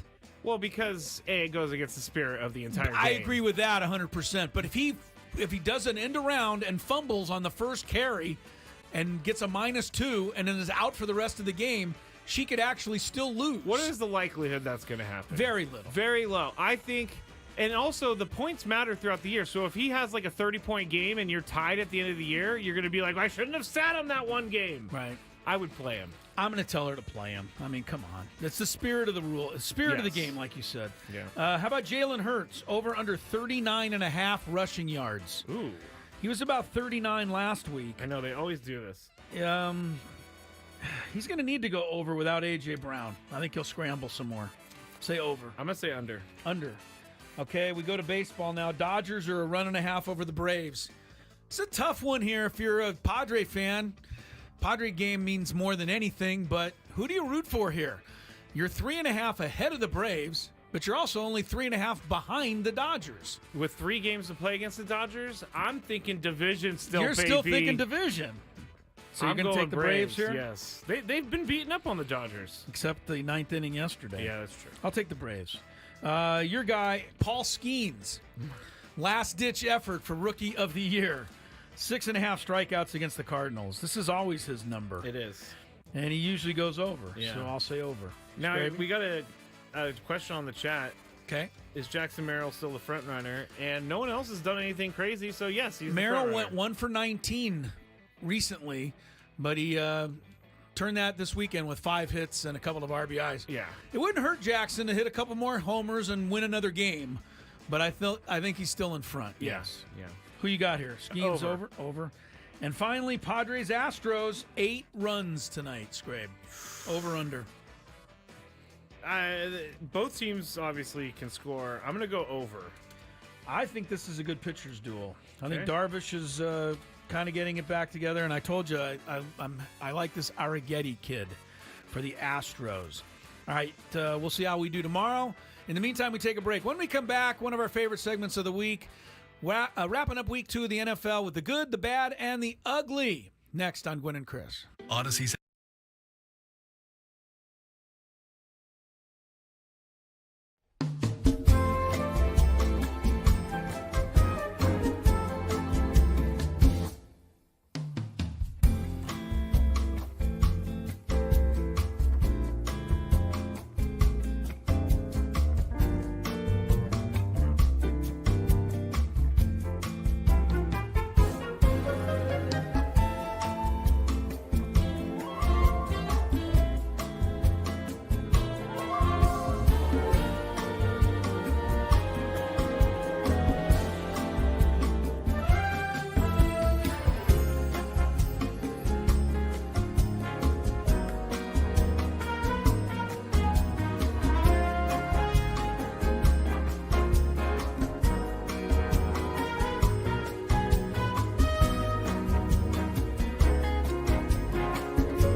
Greek, Mediterranean, fantastic Coronado La Jolla, and online spiroscuisine.com. All right, we're going to get into our good, bad, and ugly recap of week number 2 in the National Football League. Before we do that, quick reminder for those of you trying to get a late, pick in for the Monday Night Football game. Oh. Kirk Cousins, starting for the Falcons tonight, brings a 9-game Monday Night Football losing streak into the game. Solid. It's the longest streak of any quarterback in NFL history. He's lost 9 straight Monday Night Football games. Something you may care or not care about heading into tonight's game between the Falcons and the Eagles. In the meantime, we'll check traffic. Then let's go back and revisit the good, the bad, and the ugly of week 2. From the 90 Traffic Center, here's Kelly Danick. Traffic is brought to you by MTS, reminding you that trolleys run every 15 minutes or better. Possible brush fire at the Balboa Park area. Some smoke visible from the right shoulder, North 163 near the Laurel Street Bridge. So just watch out for a little activity there. Fortunately, no other trouble spots on our roads. Don't let traffic drag your day down, whether headed to the office or game day. Go the easy way with MTS. Trolleys run every 15 minutes or better throughout the day. Learn more and plan your trolley trip at sdmts.com. That's sdmts.com. And Kelly Danick with Gwynn and Chris, San Diego's #1 sports station, 97.3 The Fan. All right, away we go. Week 2 in the National Football League. Of course, it'll all wrap up tonight with the Monday Night Football game between the Falcons and the Eagles. A game for the birds, Skraby says. But week 2, lots of good, lots of bad, and even some ugly. So let's get right to it. We'll start with the good, and I think you have to start with the red-hot New Orleans Saints. They look like they're for real, or at least quarterback Derek Carr does. He had led 15 consecutive scoring drives to open the season. Wow. By the time he was done with the Cowboys yesterday, and Kamara had 4 TDs in the blowout. Play action to Jamal Williams. He's looking deep, and he's throwing deep, and he's throwing for Shaheed. Shaheed makes the catch. 10, 5, deuce. See you later. 5. No flags. 70 yards. Wow. That was Derek Carr with a intense. beautiful throw. Shaheed got behind the defense. This is a big, nice win for the Saints, 44-19. But, Tony, this happens to the Cowboys from time to time where it seems like they just don't even show. Yeah, it's funny to me. Cowboy fans were feeling quite, good about themselves after last week. They signed all their players. They went out and bow race, and we talking Super Bowl after week 1, as we typically do with the Dallas Cowboys. But we also have plenty of weeks like this where basically a no-show. And I tell you what, for all of the crap that people give Dak Prescott, it's their defense that is the problem. Where were they? They can't stop the run at all. And next week, you got the biggest, baddest running back coming your way in Derrick Henry. So I don't know that it's going to get better. I mean, both teams are 0-2, chance to be 0-3 after next week. Lot of concern there in the America's favorite team there. Sorry about that, Big D. You got routed. The Saints have outscored their first 2 opponents 91-29. Derek Carr, people. All right, also good yesterday was the performance of Kyler Murray and the Arizona Cardinals. Now, Murray's been looking for somebody to play with, and he might have found somebody in hotshot rookie wide receiver Marvin Harrison. 4 catches, 30 yards, 2 touchdowns in the first quarter as the Cardinals ran away from the Rams. I especially enjoyed that. Kyler Murray has received a lot of slander because people in our society we have such short memories, and you just forget how good he was when he was healthy. It was fun to watch him really just go to work, and then all the hubbub about him not throwing the ball to Marvin Harrison or throwing it to him only a couple times in the first game, it all got ironed out week 2. Fake to Connor. Murray on the rollout, looking deep for Harrison! Marvin Harrison Jr. to the end zone! Touchdown again! Marvin Harrison looked awfully good. I want to say this, though. The 2 touchdowns are the ones to Harrison we keep seeing. The third one that he threw to the backup tight end, where he ran around and escaped the rush for about 10 minutes, that's Kyler Murray at his absolute finest. Just running in circles. No doubt. Amazing play. I would hate. I mean, can you imagine having to defend that long? No chance. That'll have teammates cursing each other out on the sideline. That was and puking because they're tired. And puking, like they had in the other game. That was a great play. Sean McVay, the genius, is 0-2. Also in the good category, Kevin O'Connell and the Minnesota Vikings. For some reason, KOC has the 49ers number. The Vikes beat the 49ers for the second consecutive season in Minnesota. Back to pass. Bosa picked up. Deep shot. Jefferson. Yes! Caught at the 50. Heads left to the 40. Cuts back to the 25. Heads to the right. He's trying to outrun the Niners. To the 5. Touchdown! JJ, 97 yards later. Sam Darnold was feeling pretty good after he got a little bit of revenge on the team that cut him. I would like to dispel this rumor of him hating listen to the anger the coming 49ers out. I can already because feel it. they gave him a job when no one wanted to give him a job. He was a backup quarterback last year that propelled him to a starting quarterback role. I don't think Sam Darnold has any issues with the 49ers. I think every player that gets cut by a team, I don't think he got feels cut. like they I want to think it get was him a one-year back. deal. Tony, isn't that a normal reaction for any athlete? Absolutely. I would think so. Absolutely. The highlight of this game, though, go ahead, Tony. I was just gonna say, it was just being in San Francisco when that game happened. I'll tell you a quick story. Donnie, our bus driver. Man, I bet it was a Big- sad big- day by the bay. Big Raider fan. Big Raider fan. Okay. He had predicted all bad news for the Raiders, all good news for the 49ers. It was like kind of the woe is me type deal. His face, his grin when I saw him at the end of the game getting under the bus. Oh, I could have took a picture. It was so nice to see a man smile like that. 49ers taking an L. It's nice. fine. They took an L. They haven't won in Minnesota since 1992. There you Longest play from scrimmage that the defense has given up in the entirety of the franchise history. History. History. Wow. History-making play. And on that history-making play, if you haven't seen the clip, go back and watch it because the official racing down the field next to Justin Jefferson is something to behold. He needs to be called up as a wide receiver. This guy's unbelievably Yeah, fast. yes. And it's part of the highlight. All right, that was the good. Let's get into the bad. And it starts with the two-time defending champion Kansas City Chiefs, not because they had an exciting win over the Bengals, and it's certainly not the Chiefs' fault that they seem to get every call.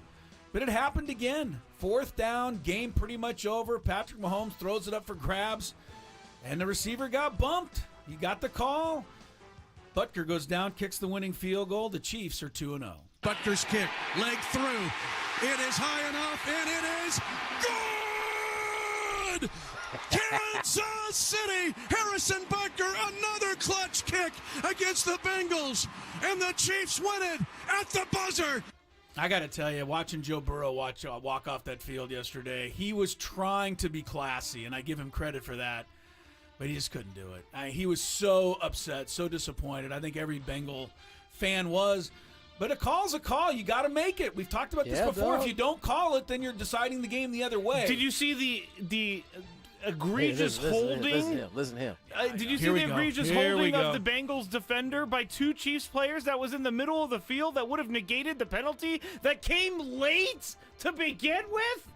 I want to know which person sold their soul to the devil. Is it Andy Reid or Patrick Mahomes? Because I want to know. I think it's Andy Reid. I want to know who's responsible for the Vikings drubbing the Niners. That's what I don't wanna care. know. This is not a Niners response. No, it is. This is a Chiefs get every single call response. The thing is, by saying the Chiefs get every single call, you're basically trying to somewhat negate 2 straight Super Bowls, and that's just not working in my mind. But you came into it saying the same thing. Because I wanted to push your buttons. Apparently, I did. You know that the Chiefs have a special spot in the front office, they the don't. NFL offices. They don't. You know what? I can go all the way back to the Dolphins and their super season 50 years ago. Oh, great. Let's do that. I'm just saying they got every call, and everybody complained about it.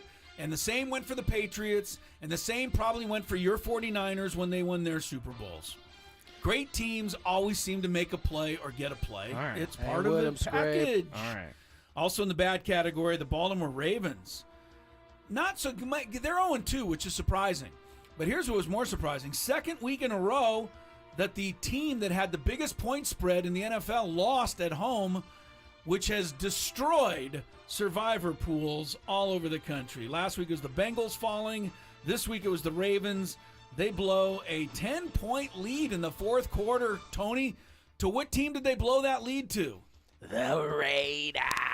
I just have to let everybody know in Chris's little script, he spelled it out like that too. Raiders. I did spell it out for you, Tony. 26-23, Las Vegas beats Baltimore. One thing on this game, go back, again, if you're watching the clips and stuff, the last play of the game, they're on their own 50-yard line or 40-yard line. Lamar Jackson takes off running right up the field. Tony, I did not see anyone in front of him. When he got to about the 20-yard line of the Raiders, it looked like if he would have made one move, he could have scored.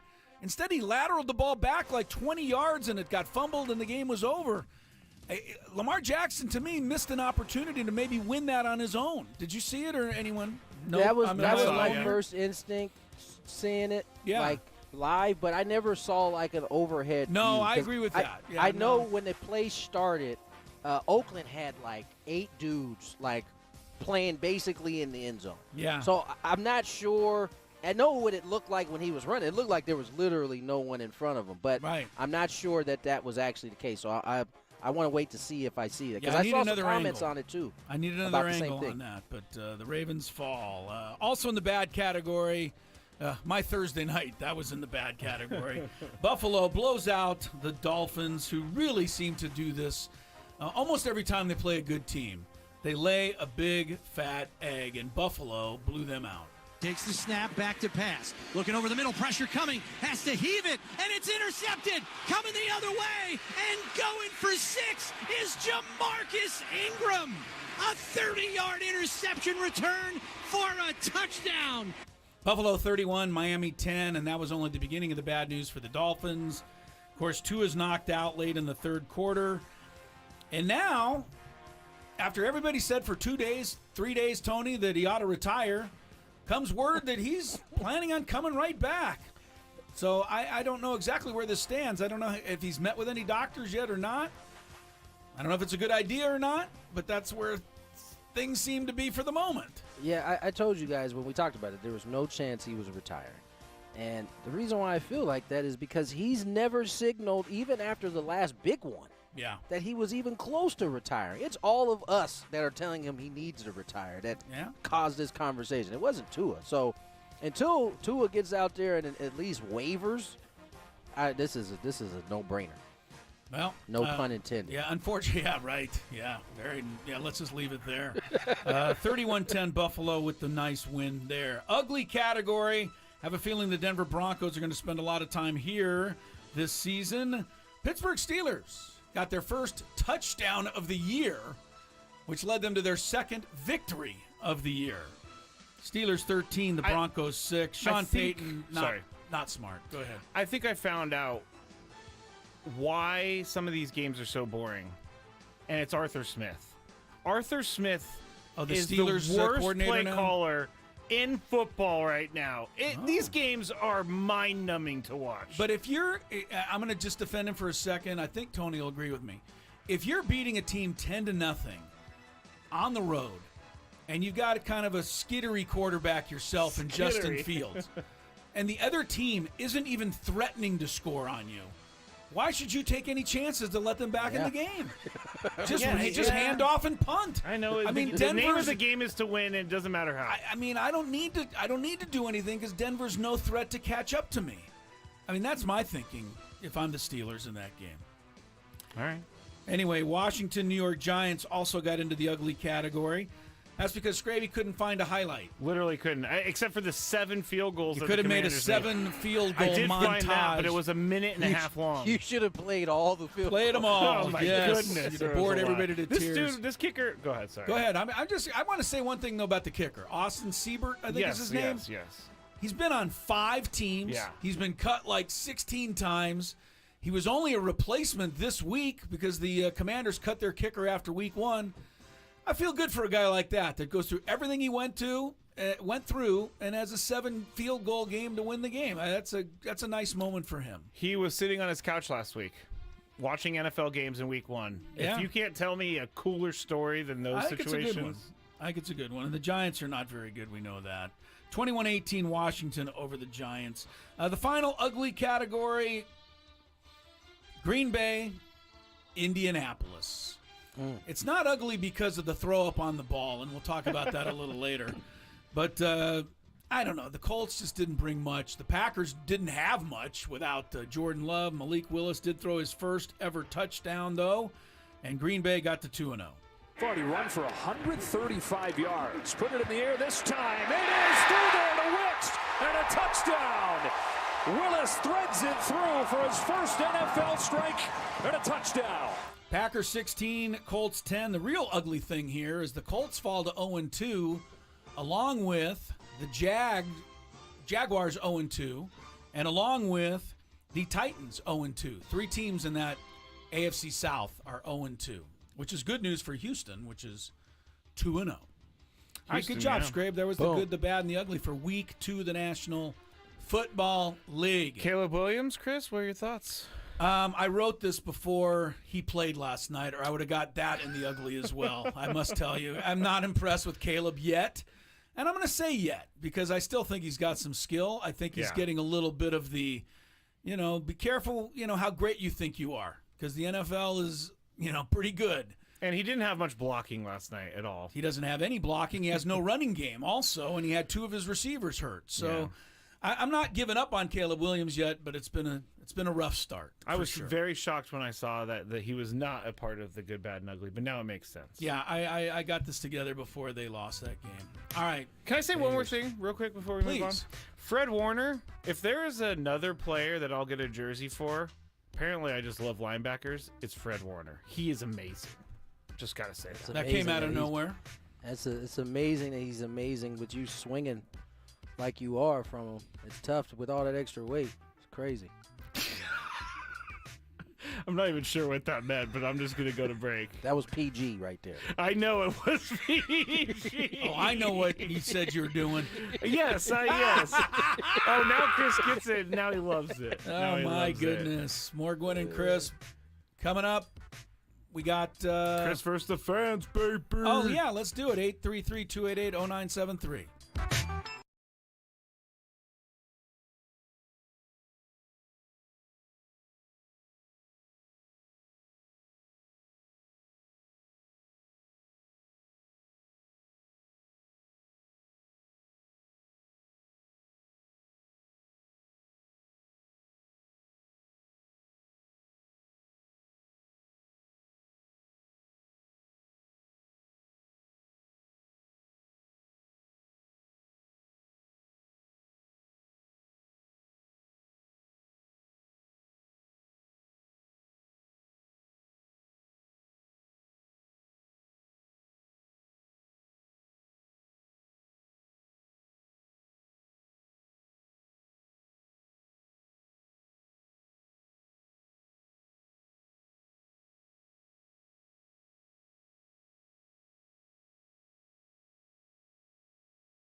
All right, here we go into the 4 o'clock hour. Happy to be with you. Gwynn and Chris. Crisello, Tony Gwynn Jr., Mr. Skraby, the Odyssey Palace Studios. Tony's down at Petco Park. He's running around again following a fun edition of the Good, the Bad, and the Ugly. Yeah. A lot of ugly this week. A lot of ugly. We didn't even get in the Panthers and how ugly they were again. We don't need to. Everybody knows. Bryce Young has been benched already as quarterback. And good old Andy Dalton is back starting in the NFL. Gee, where would the league be without that? Well, I do think Andy Dalton is a blueprint for how to make a career in the NFL. Be a starter somewhere and then stay on the good side of people. And just keep finding lousy quarterbacks to back up and then mentor. You'll get your opportunity. Other NFL notes. I mean, there's a lot of them big ones today. Cooper Kupp to the IR, not yet, but missing many games. Yes, ankle injury. Rams are already without Puka Nacua. Miami Dolphins are going to sign Tyler Huntley as a backup quarterback to Skylar Thompson. But this is the interesting thing to me. Tua Tagovailoa still not placed on injured reserve. Mike McDaniel says they need more information. Tagovailoa says he plans on coming back and playing despite the fact everyone's telling him to retire. You know what that means, Chris. If they didn't put him on IR, he'll be back before 4 weeks is up. Awesome. And if he plays like he did Thursday night before the injury, it's not going to matter a whole hell of a lot. Nope. Isaiah Pacheco is out 6 to 8 weeks. That's a bummer for them. That hurts the Kansas City Chiefs, but they are looking to replace him with Kareem Hunt. Why don't you bring P. Diddy in to run for you? Oh, my gosh. And there's, these videos of these guys. I don't understand how they keep getting jobs. I just don't, but that's, I guess not for me to determine. Justin Herbert had some x-rays today on his leg after being hurt yesterday. He got snapped in half. No, he's fine. I mean, did you see the play? Oh, he got snapped in half. Oh, yeah, right. he got snapped in half. His legs were underneath the player, and he got, high load. It was okay. bad. He's okay. I think Justin Jefferson's going to be okay, but out with a quad. They didn't say anything today yet on Jefferson. He did an interview after the game yesterday, so that tells me that he's fine. Oh, he said he's fine, but, they can say that. We'll see what happens. Yes. Baseball-wise, Padres, fantastic weekend over the Giants, 3-game sweep. Shut them out the first 2 games, beat them in extra innings yesterday. Friars 3.5 up on the wild card and only 3.5 back of the Dodgers. Dodgers play the Braves today. Mets are hosting the Nationals. If you're wondering, keeping scoreboard, Arizona's at Colorado. Padres and Astros do start a 3-game set tonight. Yu Darvish back on the mound for San Diego against the AL West leading Astros. They're 4.5 up in their division, by the way. All right, so I think you're pretty much caught up with everything that you need to be caught up on. Skraby, anything I leave out there in a quick recap? No, I don't think so. Okay, well, then let's get to today's round of... Oh, wait, I do have one thing. Okay. Sorry. We're going to give away not only our usual prize today in the Daily Gambit, or the Chris versus the Fans, our usual qualification for a trip to Las Vegas. We're also going to give a pair of tickets today for tastings in the wine and beer garden at the La Jolla Art and Wine Festival. It's kind of a hoity-toity thing for our listeners, Skraby. It's coming up on, I don't know how many of you out there, frequent the Art and Wine Festival in La Jolla. I think a lot. I hope so. But you'll be able to go September 29th. It's a free event featuring 160 fine artists and loads of family fun. Tickets are required to enter the wine and beer garden. They can be purchased at ljawf.com. So we're going to give some tickets to that. But in the 5 o'clock hour, I got tickets to Wednesday's Padres-Astros game. Stick around for that as we play Chris versus the Fans now. If you had one shot, one opportunity to take down the human almanac himself, howdy do. Now is your time. Listen to me, this guy is dangerous. Now is your opportunity to win a prize. Well, I hope you know what you're in for. Chris versus the Fans starts now on 97.3 The Fan. All right, you have to make it through. Let me start that over. The rules: you have to make it through 3 questions. Each question will get more difficult. If you get the question right, you move on. If you get it wrong and Chris gets it right, you're eliminated. But if Chris gets it wrong, then you move on to the next question, or you win. If you're a first-time player, let us know before you get into it, and you will get the first question for free today. Chris versus the Fans is presented by SD Fat Loss. Lose 20 to 30 pounds in just 60 days. Visit sdfatloss.com to schedule your free consultation. Final Chris versus the Fans for a little bit, everybody. I have yet to figure out what we're going to do instead. Yes, we haven't really announced to everybody that I'm going on a vacation here. Yes. Basically, the Padres are sending me away. Yeah. They're like, don't come back until the playoffs start. They're like, So- you badmouth our team too much, Yes, you're out. right. I'm too negative. So, I'm going to be out for a little while. Got a little trip planned here with the honey, so we're going to have some fun. But are you going to do you know if you're going to do Gwynn versus the Fan? I don't think it can happen. Huh? I don't think it can happen. because he's got to get ready for ball games. Yeah. So Yeah, Chris I'll versus figure the Fan, something out. you'll figure something Tony, out. or not Tony.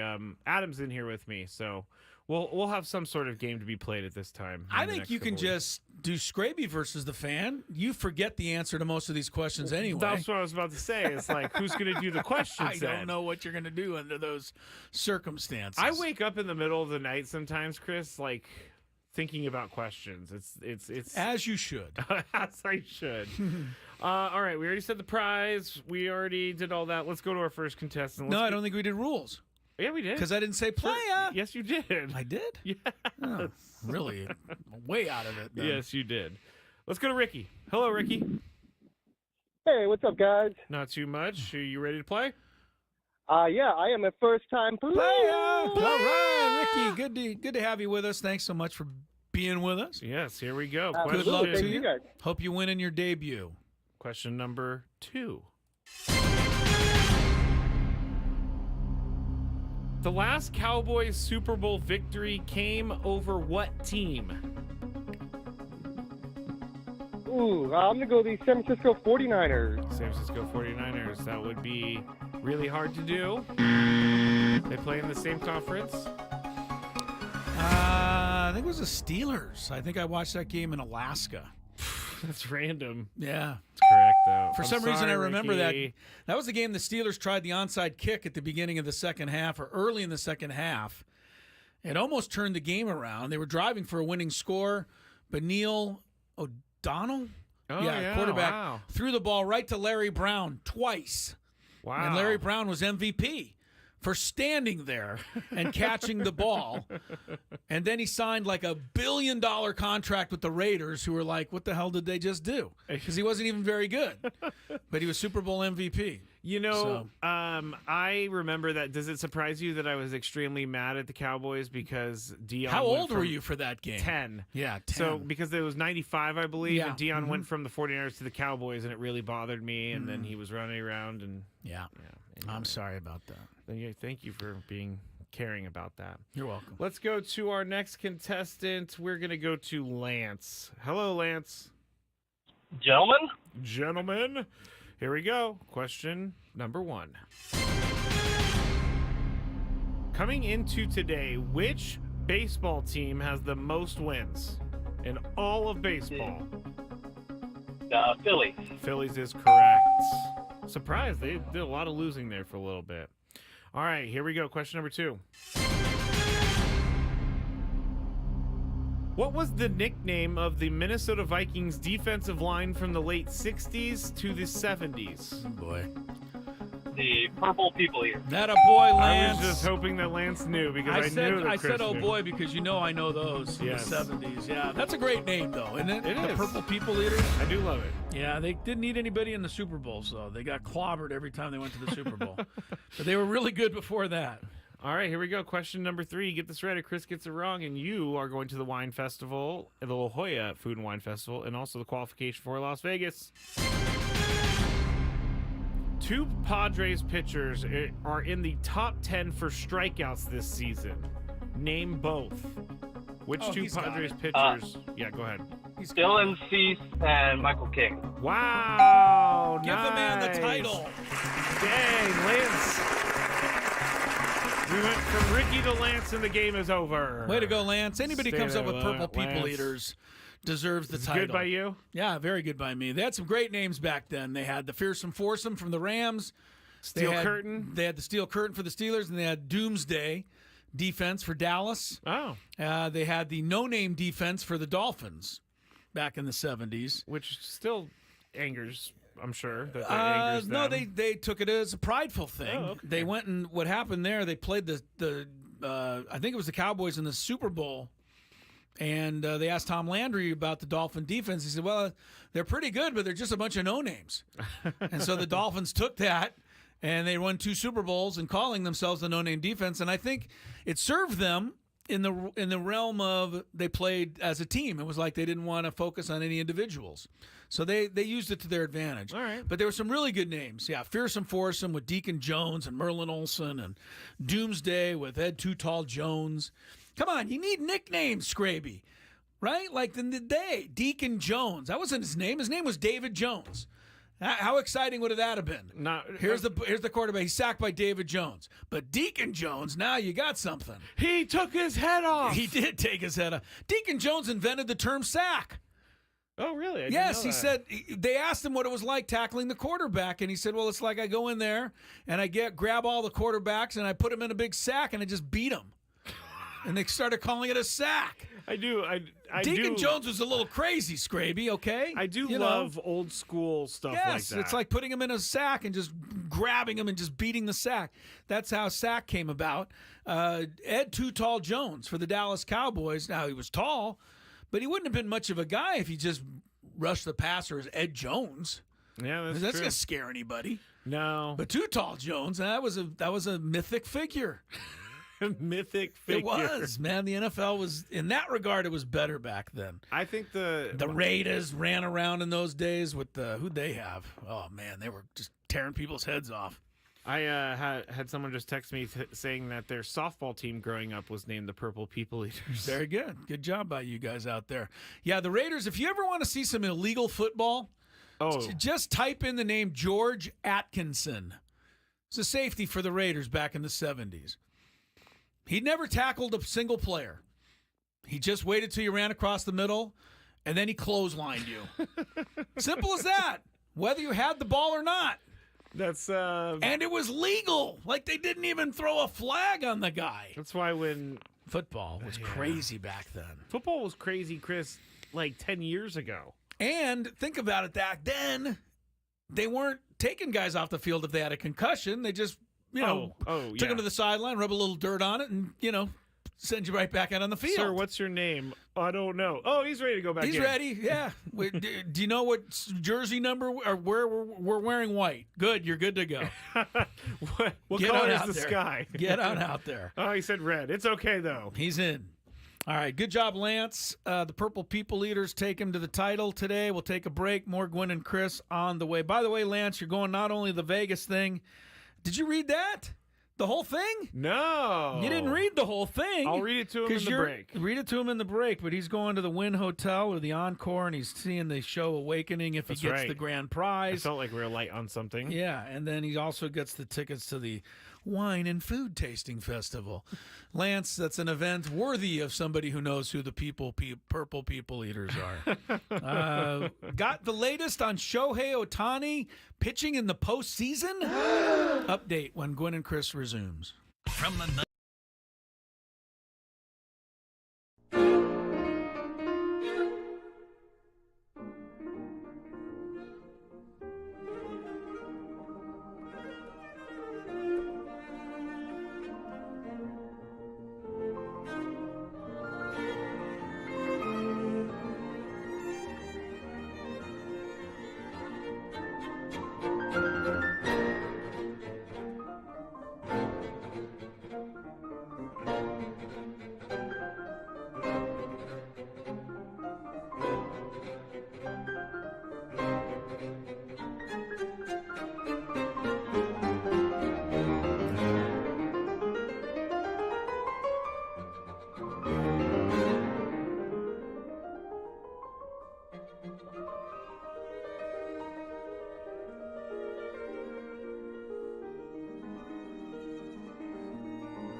All right, potpourri time. We're going to cover a couple of different things here, including Shohei Otani's potential postseason pitching plans. Crisello, Matt Skraby, together in the Odyssey Palace Studios. Tony Gwynn Jr. at Petco Park. Padres and Astros tonight. One thing about Shohei Otani, he just came up to bat here to lead off the game against the Braves. And his culture is fantastic. You know who he just tipped his cap to when he came up to get ready to get into the batter's box? No. Like, actually faced the person, tipped his cap, and then stepped into the batter's box. The only thing I can think of is like Bobby Cox or something. Well, Bobby Cox, no, I don't think so. Did he pass away? I don't think he did. It's close, but it's a close call. But he didn't. I think he did. I'm going to look while Braves fan. Adam's listening somewhere, and he's like, I'll "You idiots." I don't think he is. He didn't tip his cap to the catcher. He didn't tip his cap to the umpire. He tipped his cap. No, he's still alive, Bobby Cox. Bobby Cox, okay. He tipped his cap to the guy, the in-stadium camera guy, who was running out on the field shooting him come up to bat. You know how there's a guy on the field always with a camera as these guys come up? Shohei Otani tipped his cap to him before he stepped into the batter's box. Well, when you get that media training, you know. I guess so. You always know where every camera is so you don't get caught betting on things. All right. I know. I'm going a little Taking crazy. shots. No, I thought it was kind of an interesting. I was like, hey, this guy salutes everybody. Shohei Otani is hard to hate. You found a way, though. I don't hate him. Yes, you do. I think he's annoying. You think he got away with one? I think he's annoying because he deferred $690 million of $700 million, but well, I don't find that annoying if I'm a Dodger fan.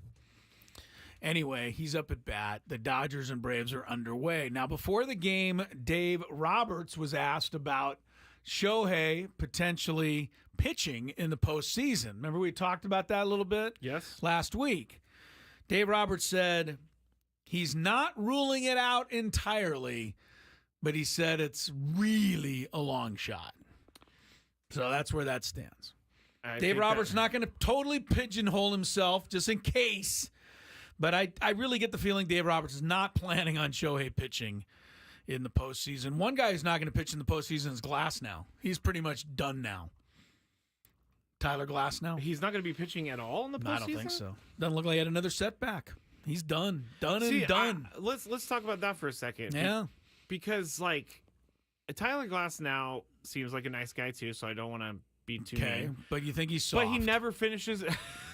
He never finishes a season. Well, I don't understand how these teams don't take that into account when they pay these guys. I don't disagree with that. You would think somebody like Glasnow, who's been hurt like 16 or 17 times, the Dodgers, before they gave him all that money, would, take that into consideration. I don't disagree with you.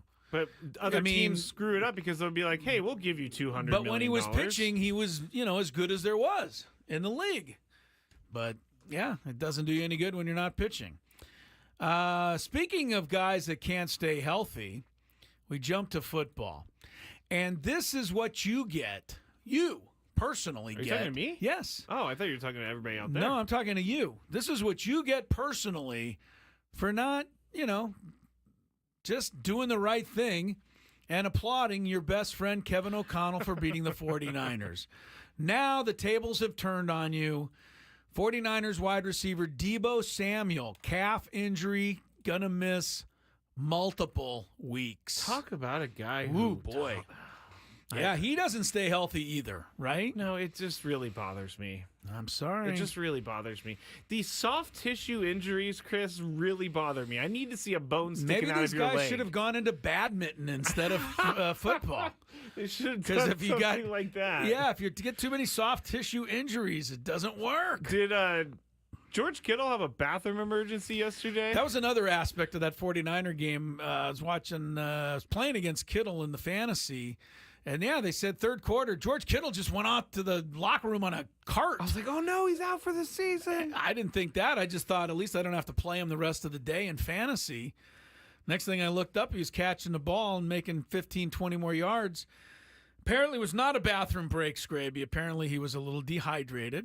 That's needed what to they be. say. They say cramps, but cramps could be anything. Right? Could have be been a stomach bathroom break. cramps. Fair enough. Could have been a crap, but maybe, yeah. Can you imagine? Well, all right. I don't want to get too outlandish I don't want to understand here. the cramp thing Let's not either. go with this, but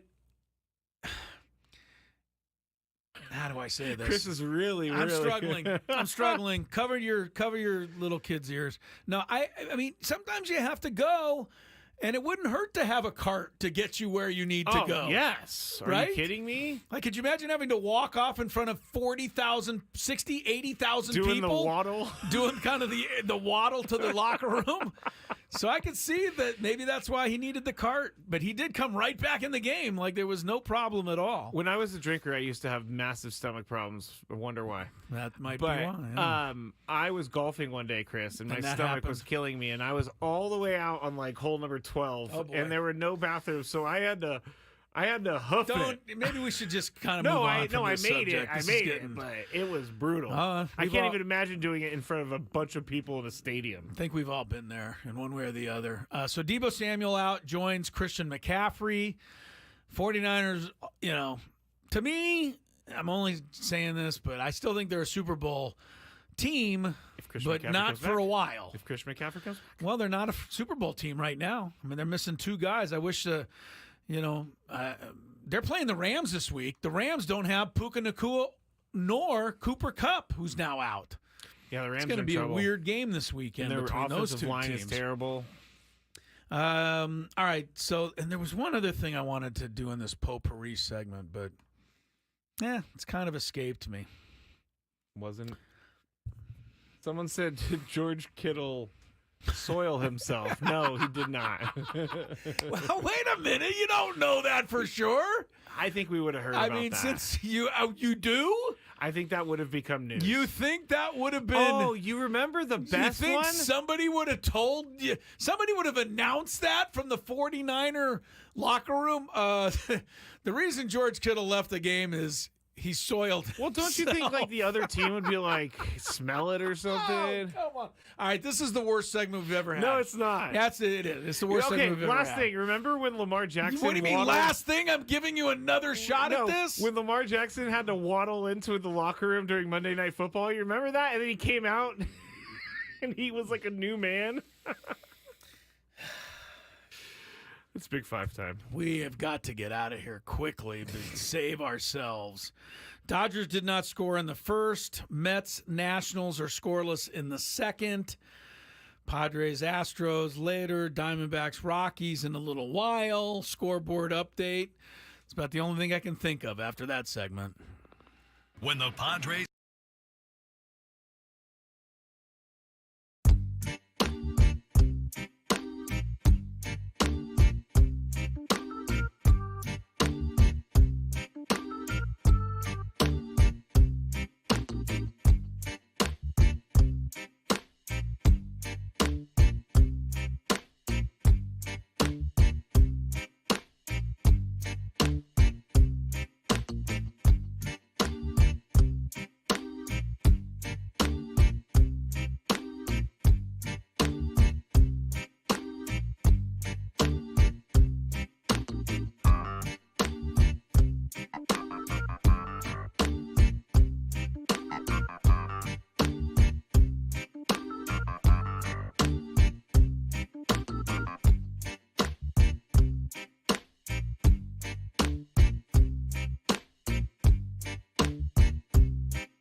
time.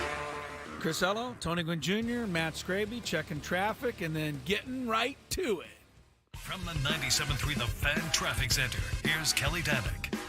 Traffic is sponsored by MTS, reminding you that trolleys run every 15 minutes or better. Stalled car has been taken out of middle lanes northbound 5 Coastline before Delmar Heights Road.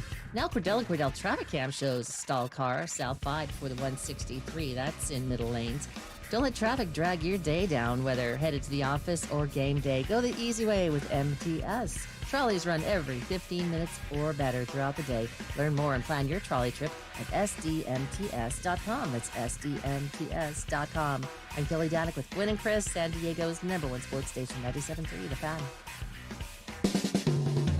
It's that time of the show when we check on the latest in sports. Only the most important topics and questions are brought to light. Stop what you're doing and listen. These news stories will astound and amaze you. The one, the only. Oh my God, who the hell cares? The Big Five starts now on 97.3 The Fan. Wow, I can't believe it, guys, that we are just 2 weeks away from the Major League Baseball regular season being over. It seems like this season went really fast and really slow all at the same time. I don't know how Tony feels, but that's at least where I feel. You can speak for yourself on that. I was going to say, it's much different when you're there every single day working. Yeah. So, and yesterday, let's just get into it. Yesterday, the Padres won an extra inning game, and this year they're 9-1 in extra inning games, which is a massive improvement over last season where they went 2-12. It's the complete opposite from last year, and there is one theory being brought forth by Jake Cronenworth as to why it's changed. He said yesterday, quote, "I think the biggest thing is we're not putting that pressure on ourselves to make it happen. It's just a continuation of the game. We go out there and have good at-bats. It's not like it's turning into this thing where guys make it bigger than what it is," end quote. Chris, what is the biggest force behind this turnaround? There's two things, and I don't disagree with Jake at all. I'm sure that they have that feeling and they have that confidence in the dugout, in the locker room, and I think that has a lot to do with it. I think the main reason they're winning in extra innings this year is because they have a better bullpen than anyone. And when you get to the extra innings, it's a battle of bullpens. And I'm going to take the Padres bullpen almost every time. So I think that's probably the best, tangible reason. But there's one other thing at work here. And I want everybody to understand that I have not used this phrase all season. I know where you're going. Because last year, the phrase did not work. And the phrase is, water finds its level. Last year, I kept saying it, and it never happened. Guess what? It's happening this year. Water has found its level. You go from 2-12 to 9-1. Baseball, that's how it works. So those are the things for me. Tony, what's the biggest force behind this turnaround in extra innings? I agree with Jake. From a 20,000-foot view, right? They not putting the same pressure on themselves. It does seem like a continuation of the game. I think the bullpen would be a little short-sighted because the Padres didn't have that bullpen until August 1st. And so all the games prior to that, they did pretty well without that bullpen. And I think it boils down to the foundation that was built early in camp. And Mike Schilt, making it a priority that these guys can situational hit and that they paid attention to what the scoreboard was. And that kind of bleeds into what Jake is saying. Yeah, it's a continuation of the game because they've been doing it for the entire game. And so it's not as though they need to put any pressure. They just continue to execute the way they have, and that's led to a fantastic record in extra innings. You got to remember, Padres haven't started at home. When they're at home, they're not starting hitting. They're pitching first when they go to the top of 10. So, yeah, you got to be able to hold there, but the Padres have also done a terrific job on the road of scoring first and scoring multiple times. So I just think that they've done a good job of not making it too big, but more importantly, this is a part of who they've been the entire season, and I think that's why it's materialized the way it has. Has water found any level at all, Tony? Well, yeah, technically, yeah. No, it has. Last year they couldn't win in extra innings no matter what they tried, except at the very end. Right. And then this year they can't seem to lose. I mean, yes, water has found its level. Woo-hoo! Hallelujah! It took for Chris. It took a long time, but it finally happened. Yes, it did. Number 4. Bengals star receiver Jamar Chase was penalized for unsportsmanlike conduct in the fourth quarter of their loss yesterday to the Chiefs, following an interaction that officials said crossed the line. Now, the issue behind this whole flag and crossing the line to the referee stems from a hip drop tackle that Jamar Chase thought should have been called on Trent McDuffie. Anyway, it's a controversial tackle. We've talked about it a lot on this show, and it happened a lot yesterday with a lot of commentators saying it's kind of crazy that they only send notices out during the week with fines for people who do this and not penalize them on the field. So, Tony, should they be penalizing players on the field for hip drop tackles? Wait, so it's not an actual penalty? They can call the penalty. I think it's supposed to be, but nobody's called one yet. Yeah. Okay. Yeah. And so then they fine you during the week. I hate it. I'm glad that they can go back and look at the fine, but they need to be penalized. And usually, I'm so surprised with the NFL officials because usually when there's a new rule introduced, they go hard. They usually overdo it. They overdo it. And the fact that this one in particular has to do with kind of safety. The fact that they're not called, I saw two of them personally. I saw the Chase one, and then I saw the Mixon one in the Texan game. Yeah. And neither of those were called. And, I didn't know that's what Jamar Chase got the penalty for, was for cursing out basically the referee for not calling it. But after I found out, I feel him, especially in his situation. He is already playing when he feels like he should be getting a new contract. He's not going to negotiate the rest of the season. So I just want to caution every official. He's going to be on high alert all season long. You might get cussed out more than once by Jamar Chase because anything that he feels like is a detriment to his health, he's going to react. Now, you'd like to see him be able to handle it better, but in some ways I understood where he was coming from, being that irritated, knowing that could be a broken leg, a torn knee. And he hasn't got his bag yet, Tony. And he hasn't got his bag yet. So, yeah, man, I think they need to be calling these penalties because, honestly, that as much as we hate it when they go overboard, I think it sends the right message, and then they can kind of course correct afterward. But now everybody's going to be looking for it, and now as you start to call it, people are going to feel some type of way that you're reacting to the previous week's fodder that, we're on the air talking about. The referee's name is Alex Kemp, and they asked him after the game what was said. He wouldn't reveal what he said, but he said it went from being like a heat-of-the-moment thing to a personal attack. So I can only imagine what Jamar Chase said to get that penalty. I can only imagine, too. Chris, should they be penalizing players on the field for this? The Bengals should know by now. They're not going to penalize any Kansas City Chiefs for anything. This is true. We already talked about this in the good, bad, and ugly. So that's kind of the joke part of it. Chiefs seem like they get away with everything. But, yeah, they absolutely should call it because players' health is in question here. And I am surprised that they haven't overdone it the way they often do. But there's one other thing at work here, and Tony touched on most of it. The Cincinnati Bengals ownership needs to take a little responsibility for these kinds of things that are happening with Jamar Chase. You continue to lowball your superstar players, and they go out and they're playing angry because of the way they're being treated by you.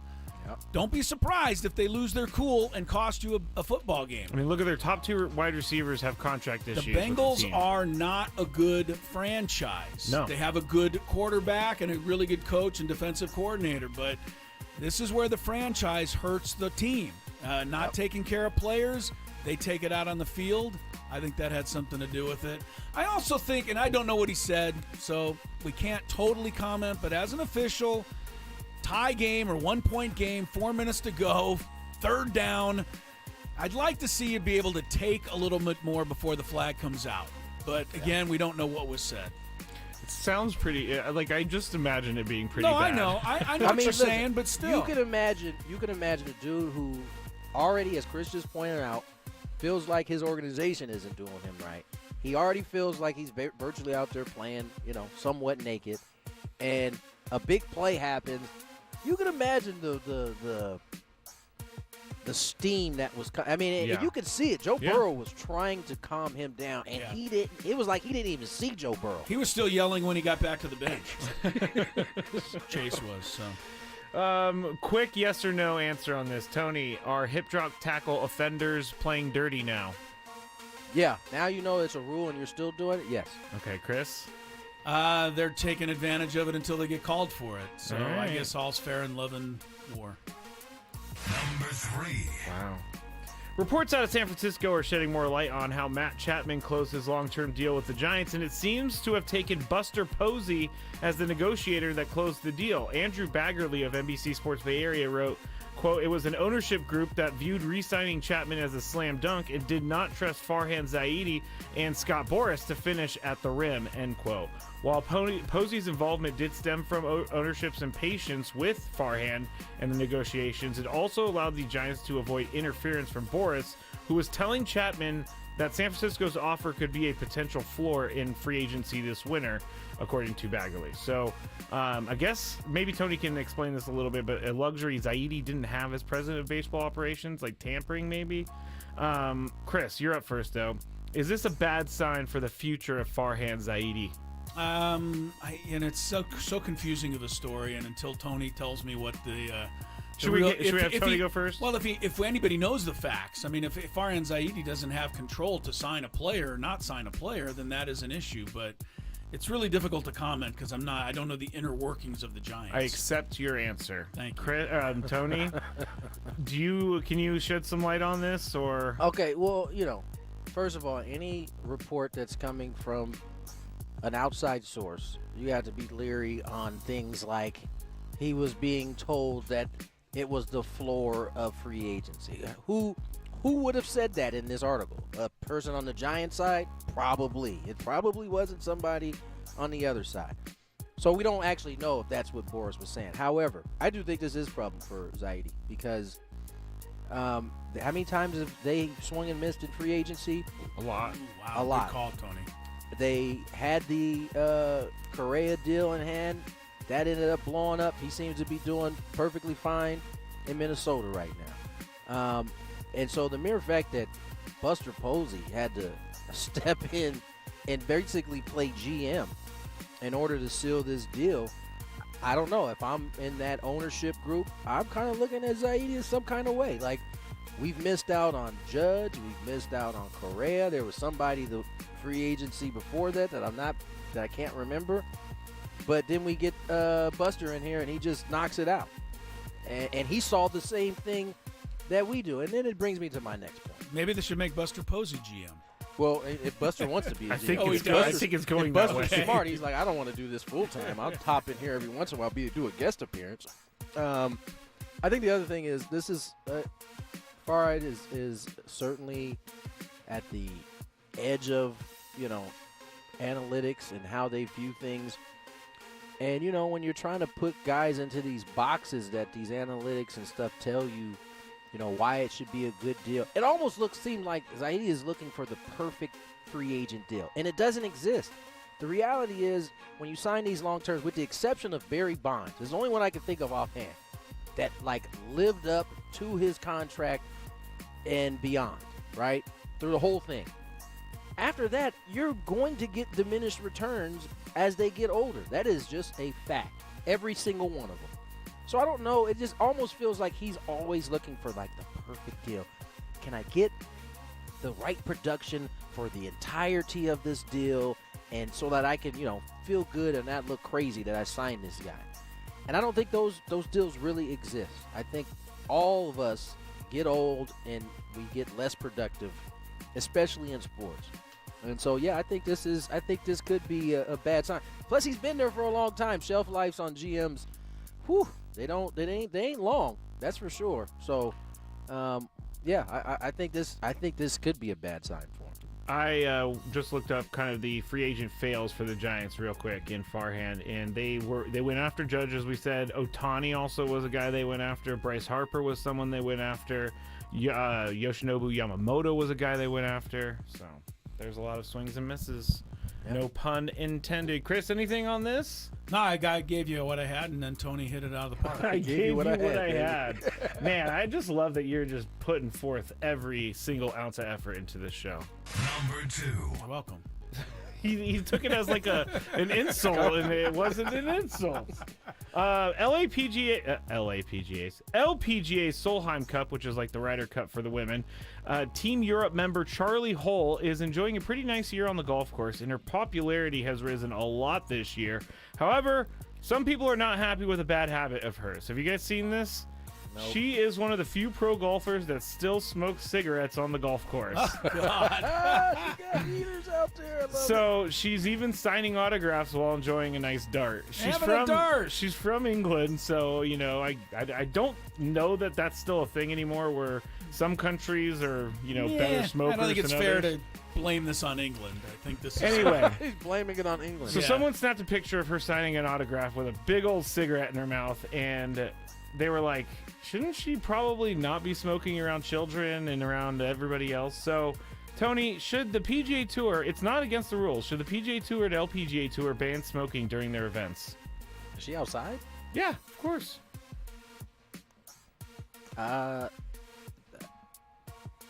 I don't know. It does seem really weird in this day and age to see a professional quote-unquote athlete smoking darts as they're heading down the fairway. I know it might seem outrageous to believe, but we don't see all professional athletes 24/7. That's true. There could be professional Oh, I'm athletes that sure smoke many of behind them. closed doors. Many of them Probably smoke, many that but smoke cigarettes. But between the lines, I think is where. I mean, I think during the event, if she's in action, they probably should, have a no cigarette policy, or at least have like a, they got like a clubhouse Smoking area. She Yeah, can get have a back to the smoking area. clubhouse, can't she? Come on. Or Go to the porta potty. Or duck into the porta potty in the Right. seventh hole and have a quick, Right. drag. I think how was it? How long you on the course usually for? 5 hours probably. Five? That's a long one. It is a long one She for said a it smoker. helps her. She said it helps her to calm down. Hey, Yeah, that's Which just- some I know smokers there's some think pitchers does. in Major League Baseball that smoke a cigarette during their starts. It's just Really? We talked about Ed Whitson sitting in the in the hallway back in the day for the Padres.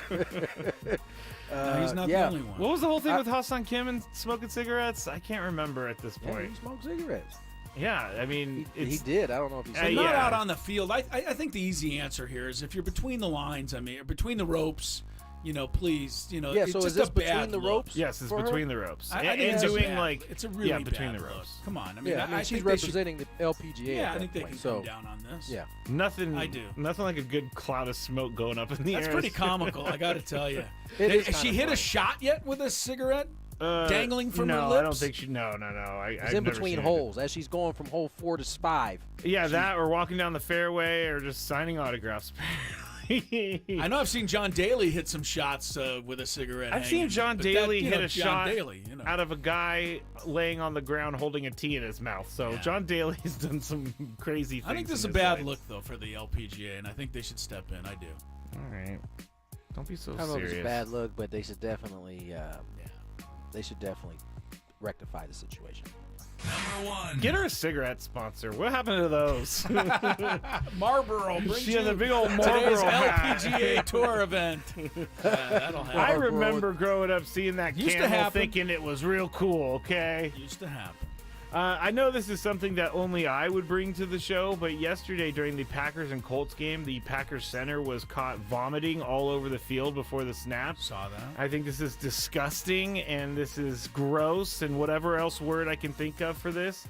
Colts defenders are right there and they play through it, which credit to them. But Chris, should you allow to play if you were throwing up on the field during the game? Well, I watched the clip, at least what I could see of the clip, and it came to light after the game because Matt LaFleur, the Packers coach, was asked why his quarterback ran a scramble on a 3rd and long. And Matt LaFleur said he asked his quarterback, Malik Willis, why he didn't throw the ball. And he said because there was throw up all over it. And they showed a clip of the play. So gross. It looks like the center kind of threw up just as he was snapping the Yeah, ball. I yeah. don't think anybody could have blown a whistle in time Yeah. to stop the action. Would they stop it? I think No. I don't think they would either. I mean, look, Donovan McNabb famously was throwing that was up in a huddle. in the huddle in the Super Bowl. Well, they didn't stop the clock, is my point. Yeah. And it went back to, the Eagles weren't, playing fast enough. They were trying to catch up to the I didn't hear that Patriots. part of the story, that there was throw up on the ball, and so that's why he couldn't That's throw it. That's what happened according to Matt LaFleur. So, but Yeah. I think it happened too late for them to do anything. But I think in general, when offensive lineman's throwing up and they're just lining up, I think the refs can step in and stop the clock, let the guy get it together for a minute. I don't think that's a problem. Tony, what do you think about this? Should he be allowed to play if someone's throwing up on the field? Yeah, for sure. I mean, Yeah, for sure. They let him play bleeding on the field, so let me throw say, up's no big exactly. deal. We've seen the bloody socks. We've seen all kinds of things. Little puke. Although I thought it was funny because you could see the lineman try to puke to the right of the ball. He did. But it like splashed. He just up. couldn't do it. He couldn't control it. I didn't even know that Malik ended up running on that play. Yes, he scrambled. He couldn't get a handle on the ball. That is too fun. And I tell you what, at that point, a guy is really dialed in because, in real life, if someone puked on the ball, are you touching it? No, of course not. Exactly. Like if it wasn't a game being played and someone puked on the ball, you're like, bro, timeout. Yeah. You're calling timeout. But I think a timeout is warranted. I think it also shows just how intense and physical things can get in the trenches. I don't think we really 100%. realize what's going on down there sometimes. It's like it's week 2. These guys are still working their way into like full because they didn't play none of the preseason most of the time, so they're still working their way into shape. So I think you got to be able to play through it. Wow, that's not what I expected. Puke and rally, baby. I've done that many times in my life, but in different settings. It's just like. I'll stop because I know I'm over the top with the germs. You're I'm very over over the top. top. Yes. All right, that's it for the Big Five. We have a big old series coming up between the Padres and the Astros this week, so Chris and I are going to get you set for Game 1 here on 97.3 The Fan.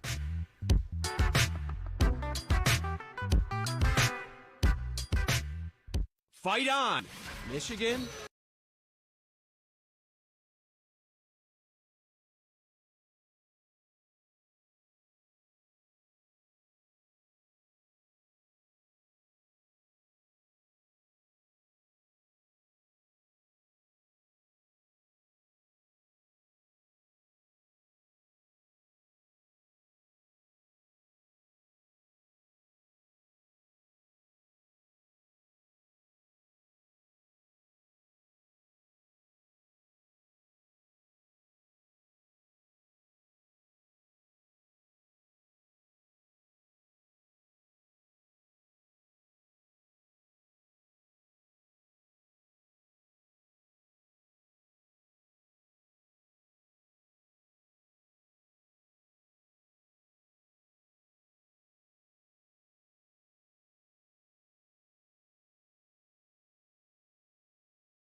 Hey, here we go into the happy hour.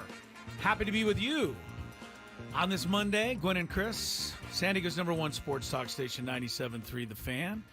Coming up, before the show is over, we're going to give you a chance to win 2 tickets to Wednesday's Padres game against the Houston Astros. Wednesday night, not only big-time ball game, but Fernando Tatis Platinum Glove bobblehead giveaway night.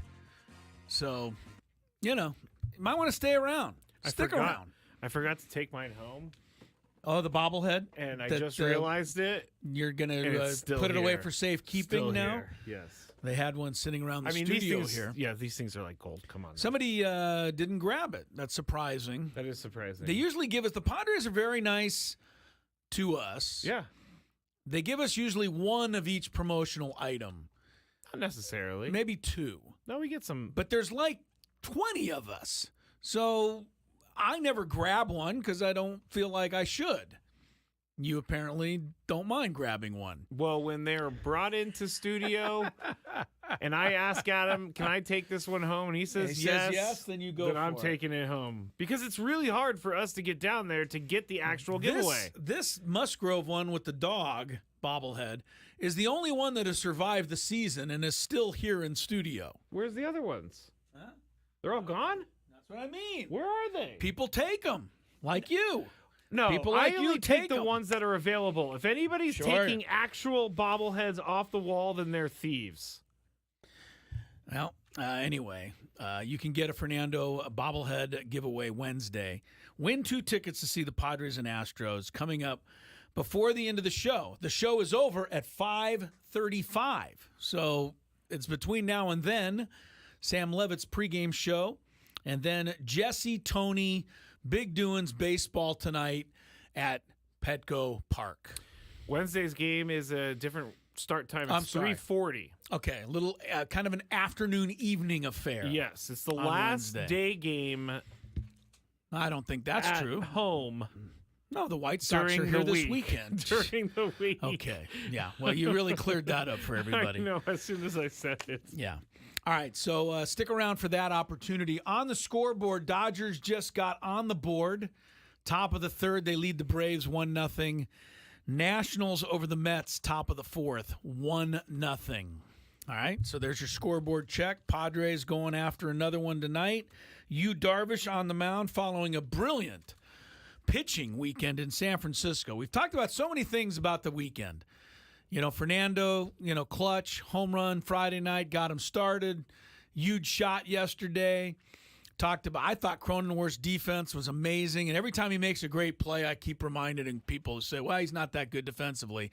The analytics say Who so. Who says that? The analytics. They say he doesn't cover. I don't know. It seems like he's pretty good. I think he's pretty good. I've but never what had do a I question know? about his defense. If you go tell an analytics person, oh, Cronenworth's great defensively at second base, they'll tell you don't know your game. They say you don't know baseball. I'm saying, no, you don't know baseball. Because you don't know baseball. You don't know baseball. I see the guy making plays all over the field, and he did it this weekend.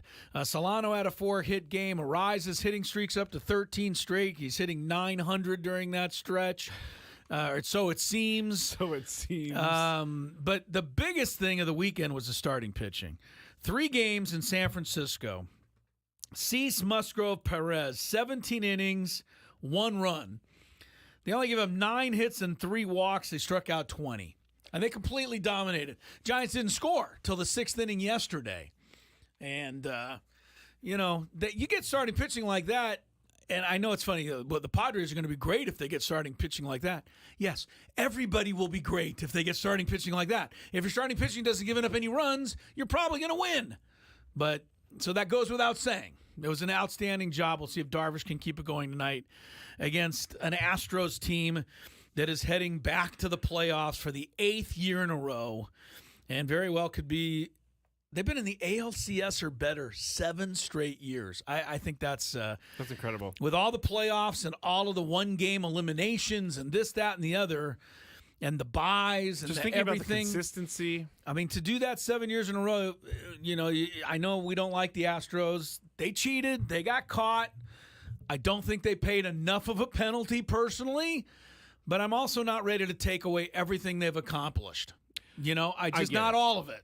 I get it. I wasn't as upset as everybody else about the cheating thing. It's stupid and it doesn't make the sport look good, but I'm over it at this point. Well, look, I'm not 100%. I don't forgive Altuve every time I see him. He kind of bugs me, to be honest with you. Don't take my shirt off. And Bregman still kind of rubs me the wrong way a little, but I love Alvarez, and what the Astros have done is impressive. So I like this series to start the week because I know it doesn't really work this way in baseball, but it's like a where you at type of series. You got a really good AL team here in town. It's good series, but more importantly is to me the standings. You're 3.5 behind the Dodgers. You're 3.5 up on the Braves and Mets.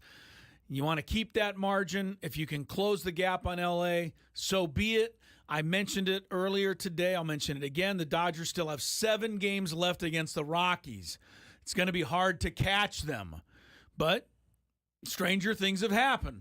Remember, the Dodgers also play the Padres 3 games. So you could conceivably pick up some ground there. You can still win this division, but I think it's a long shot, honestly, just by the way the schedule plays out. As mentioned, Dodgers 1, Braves nothing tonight in the top of the 3rd. All right, Mike Schilt talking before the game tonight. Let's get some of the latest. This question must have been asked by you, because you are representing the group of people out there that is all of a sudden concerned about Robert Suarez having given up a home run in 2 of his last 3 appearances. So with that in mind, Mike Schilt was asked whether or not he's considering using Tanner Scott at all in the closing role. Well, we're going to use our high-leverage guys in the games. So, that's what Robert is. He's an all-star. Relative to the innings go, his innings aren't extremely far off. It's a little bit more, but it's not this, crazy. And more recently, he's had a lot of rest. So, good news is we got a lot of multiple options. And the other good news is we have Robert Suarez is pretty special. And, the thing is a couple times it doesn't work out. You look up and the guys hit opposite field homers on 100-mile-an-hour fastballs. Sometimes you got to tip your hat. That's what I said earlier. You did. I did. You got to give the other guy a little credit. It was 100 miles an hour. He's the first guy in the history of the ballpark right-handed to hit it into the water. He didn't answer the question, though. Of course he didn't. He's a manager/politician. I think that because if he comes, let's play this out. If he comes out and he says, you know what? Yeah, I think we are going to use Tanner Scott a little bit more. No, you don't want to do that. No, because then it gets back to Robert Suarez. And Robert Suarez starts thinking, am I losing my job? Maybe, right, and if you say that I'm only sticking with Suarez, then you paint yourself into a corner in case you want to use Tanner Scott. We have high leverage guys for the end of games. That's right.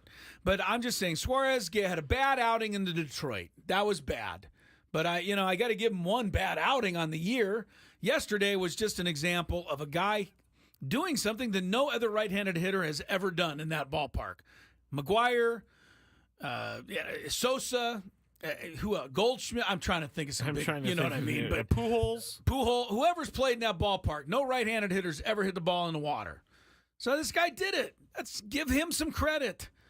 As Suarez, gives up another couple homers this week, then you're right. This is why baseball. But the good news is we have fallback. Yes, there are other options for the Padres to use if it really does become a thing where it's a lot of trouble. But baseball, this is just why baseball people are so much different than me, because you go, yep, hit 100-mile-an-hour fastball out there, tip of the cap. It seems like we say that a lot, though. But on that one, I have to. Yes, I'm sorry, I have to tip the cap. That specific one, yes. I have to get my cap. I have to pick it up. I have to tip it. But we tipped our cap to Nick Lodolo back in May when he struck out 13 Padres. Do you remember that was the stretch where the Padres could not hit a left-handed pitcher for a month and a half? And Nick Lodolo just made it worse. And everybody was left-handed made it worse. Quintana, Minaya, everybody shut them down for a month and a half. I thought they'd never get a hit. But we tipped our cap to him. We tipped our cap here. We tipped our cap there. How many times are we going to tip our cap? Tipping it yesterday on the home run by Julio Ramos. All right, one more thing. Sammy Levitt hard at work talking with our guy Manny Machado. Machado, whatever. He's been incredible since June. The guy was hitting 237. Since then, he's hit 18 of his 26 homers. He's up to 98 RBIs again. What's been the big difference for you, Manny? Has it just been the health? I don't know. I mean, it's just health, I guess. I think the biggest thing is health. Not being able to, have a little spring training during the season is not ideal. But just healthy overall. And it helps when you have this team and your teammates trying to push you and make you better every single day, and not really take on that load that you need to overdo or try to be the guy when everyone's contributing in some way or shape or form. Everyone's doing it. So it's been a fun year, man. It's been a hell of a ride for all of us, and we got a few weeks left, and we're just trying to finish off strong and finish off in a positive way. Manny's got 19 RBIs this month, or back to August 30th, so almost I was this month. Say, man, 19 RBIs. That's a crazy He's amount. just done it. He's gotten it done. We've changed 6 times because Profar was, to me, the MVP for a long time. He's obviously, second half hasn't been as good. Then it was Merrill. Then it was Merrill with the streak of all streaks, right? That was crazy. And it's been Suarez all year, and it's been a bunch of other guys. I really think Manny, when it's all said and done, is the MVP of this team. And the reason I say that is because when he got hot, everybody jumped on his back. Mm-hmm. And that's the whole definition of a leader. Yeah. So I really think, it's going to be Manny, team MVP, when it's all said and done. I don't know. There's still 2 weeks left. But, Manny's been he's been all that and then some. All right. A bag of potato chips. And a bag of potato chips. By the way, we were just watching a great relay play of the Braves, or Dodgers tagging out a Brave at home. Padres had a really nice play over the weekend, too. Relay play. They had a lot of them. But defense was good. When those type of plays are pretty awesome. They're big-time things. They help you win games and championships, I'm telling you. Dodgers still lead the Braves 1-0 in the fourth. And it stays 1-0 because that home run by Ozuna is not a home run. It was foul. Foul ball. 1-0 Braves. All right, Dodgers. Chance for you right now. Dial in, but not yet. I know. I just messed it all up. It's okay. 833-288-0973. Just know if you're first, you will be dropped. Right. If you dial in now, Skraby's just going to hang up on you. Mm-hmm. So wait for the question. Mm-hmm. To win 2 tickets to see the Padres and the Astros play on Wednesday, name for me the Houston Astros all-time leader in victories. Pitcher. All-time leader in victories for the Houston Astros franchise. First person with the correct answer to that, 833-288-0973. We'll see the Astros and the Padres Wednesday. While you're dialing in, we'll check some traffic. From the 97.3 The Fan Traffic Center, here's Kelly Danick. Traffic is brought to you by Air Max, San Diego's highest rated heating and air.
Hi, Pete from Imperial Beach cashed in on some tickets. He'll go see the Padres take on the Astros Wednesday.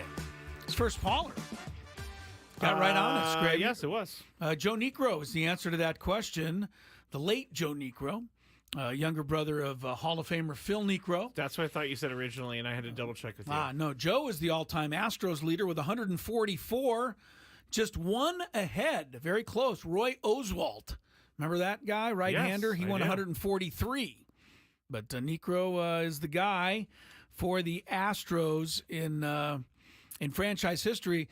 Joe Niekro was, I mean, you got to go way back and you got to turn the clock way back for this one. The expansion season of the San Diego Padres, 1969, the Padres traded for Joe Niekro. Oh. He had been with the Cubs, and he would lead the Padres expansion club in victories with 8. They weren't very good their first year. He won 8 games with the Padres in 1969. He was the first, victory leader in Padre history, and then went on and led the Astros with 144 victories. Joe Niekro won 221 games in his career. Not bad for a knuckleballer. And we've talked a lot about him and Phil this year because of Waldron. Yeah. You know, those guys were kind of resurrected a little bit thanks to the emergence of our guy Matt Waldron this year. All right, good job on you, Pete. People, you can stop calling now. People are still dialing in. It's not going to happen. Sometimes people don't listen, Chris. Not going to happen. We've got Pete on his way to see the Padres and the getting the Fernando bobblehead. The Astros Wednesday. He'll get the Fernando bobblehead, one that you already have because you just stole it from the studio. I didn't steal it from the studio. It was given to me. Dodgers still lead the Braves 1-0 in the 4th. Nationals still lead the Francisco Lindor Les Mets 1-0. That's in the 5th. I think James Wood hit 2 home runs yesterday. He's been crushing it lately. All right, so fine.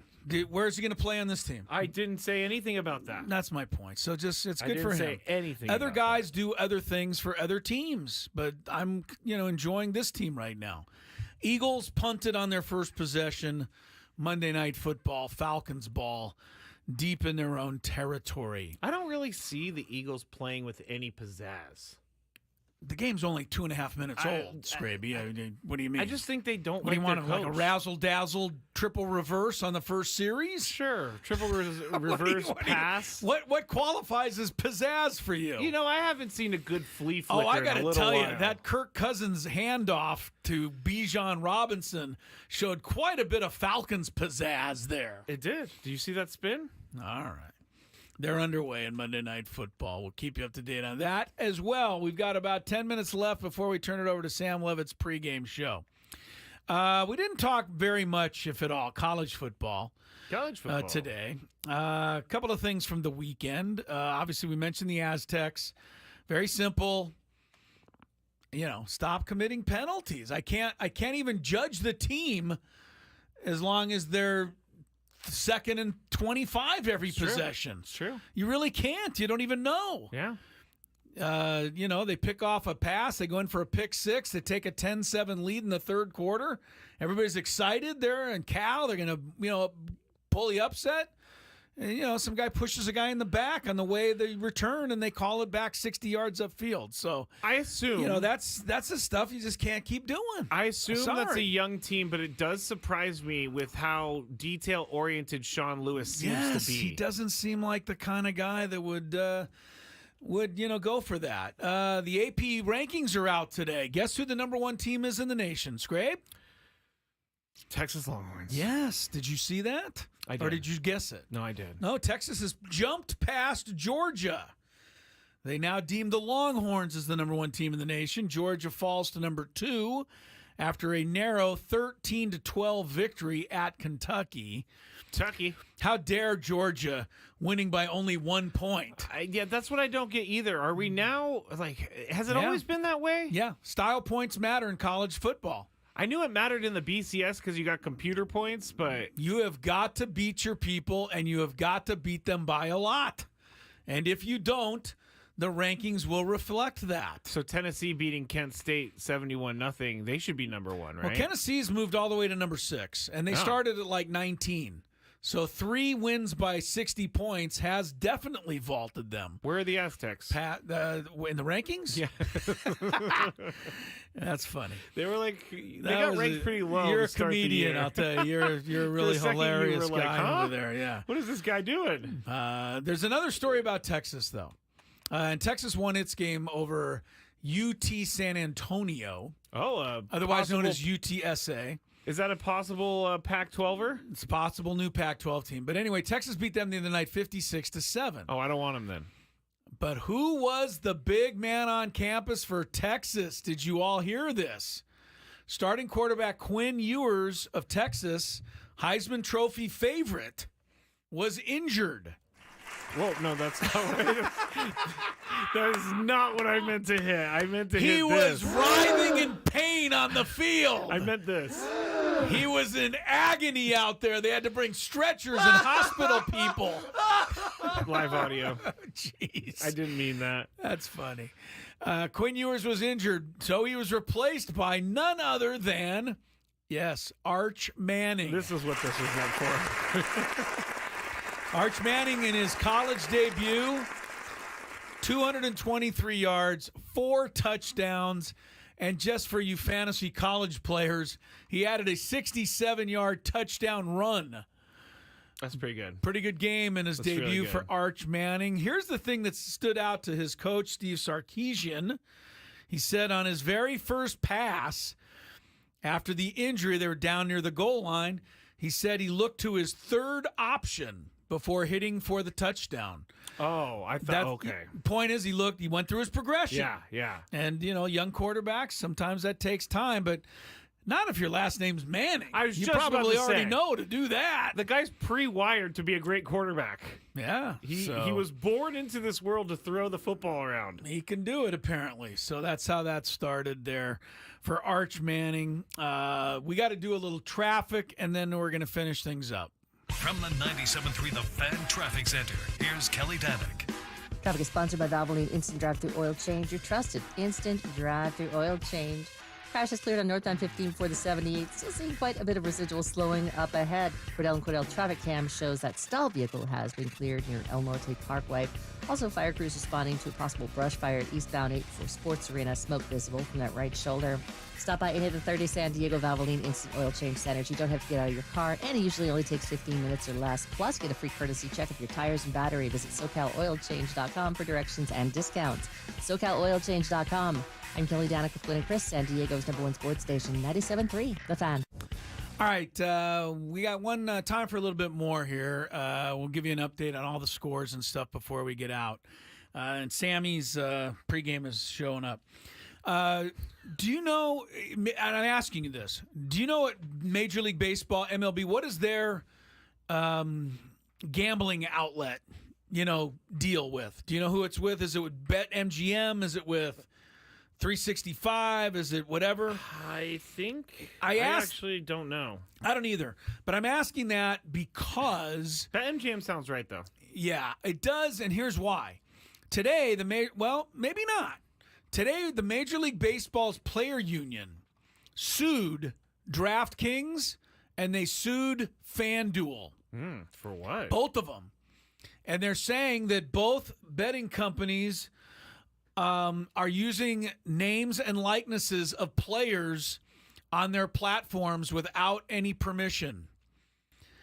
So this is NIL type stuff, right? Yeah. They're using their names. They're saying, I think, and I don't have time. We got a minute or two. Well, maybe enough time, but no, we have 3 minutes. We got a few minutes. Here's the thing. You go on DraftKings, you go on, your FanDuel, whatever. You see Pete Alonso. Yeah. Will he hit 2 or more home runs? Yeah. And then the odds. Yeah.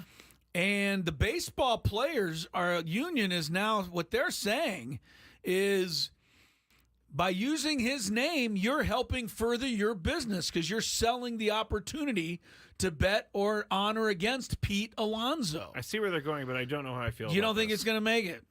I don't see know where if they're going. I don't know either. The players have been filed in U.S. District Court, Eastern District of Pennsylvania.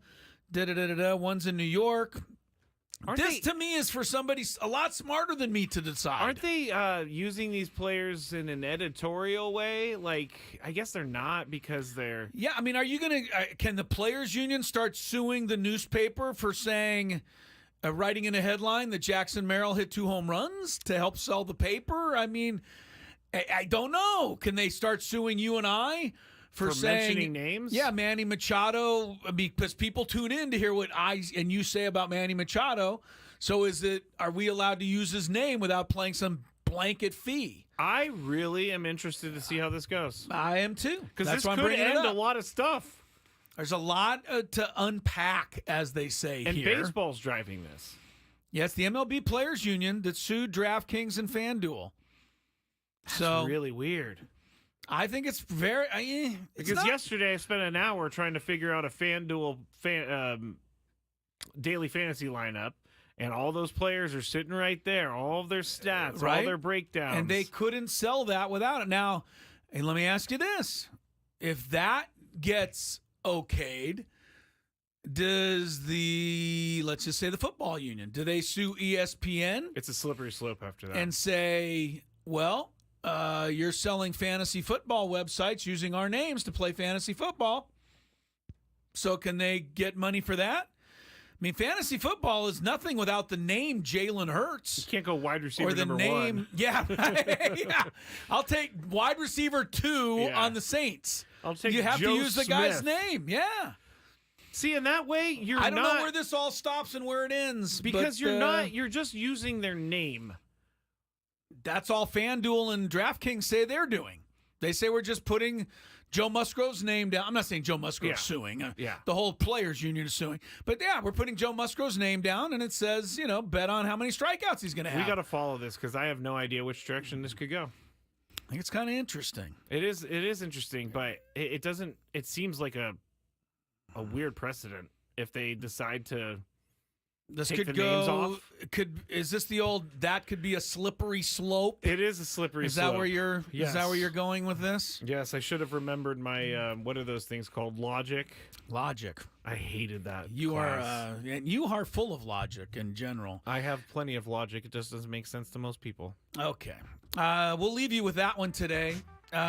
Scoreboard, bottom of the 4th, now top of the 5th. Dodgers 1, Braves nothing. Top of the 7th, Nationals 1, Mets nothing. Just underway, Diamondbacks, Rockies. Padres, Astros coming up. Of course, you know that right here on 97.3 The Fan. Eagles in the red zone. No score first quarter against the Falcons. You got it all? I do. Gwynn and Chris, tomorrow I start vacation. I know many of you are applauding that. But Skraby and the gang. Sorry. Yes, right. I'm out of here, Scrape. So you and the gang, Tony, tomorrow for a while. Yep. Everybody stay safe. Be nice to each other. Have a nice trip. Thank you. We'll talk to you soon on 97.3 The Fan. Make sure you make your survivor pick.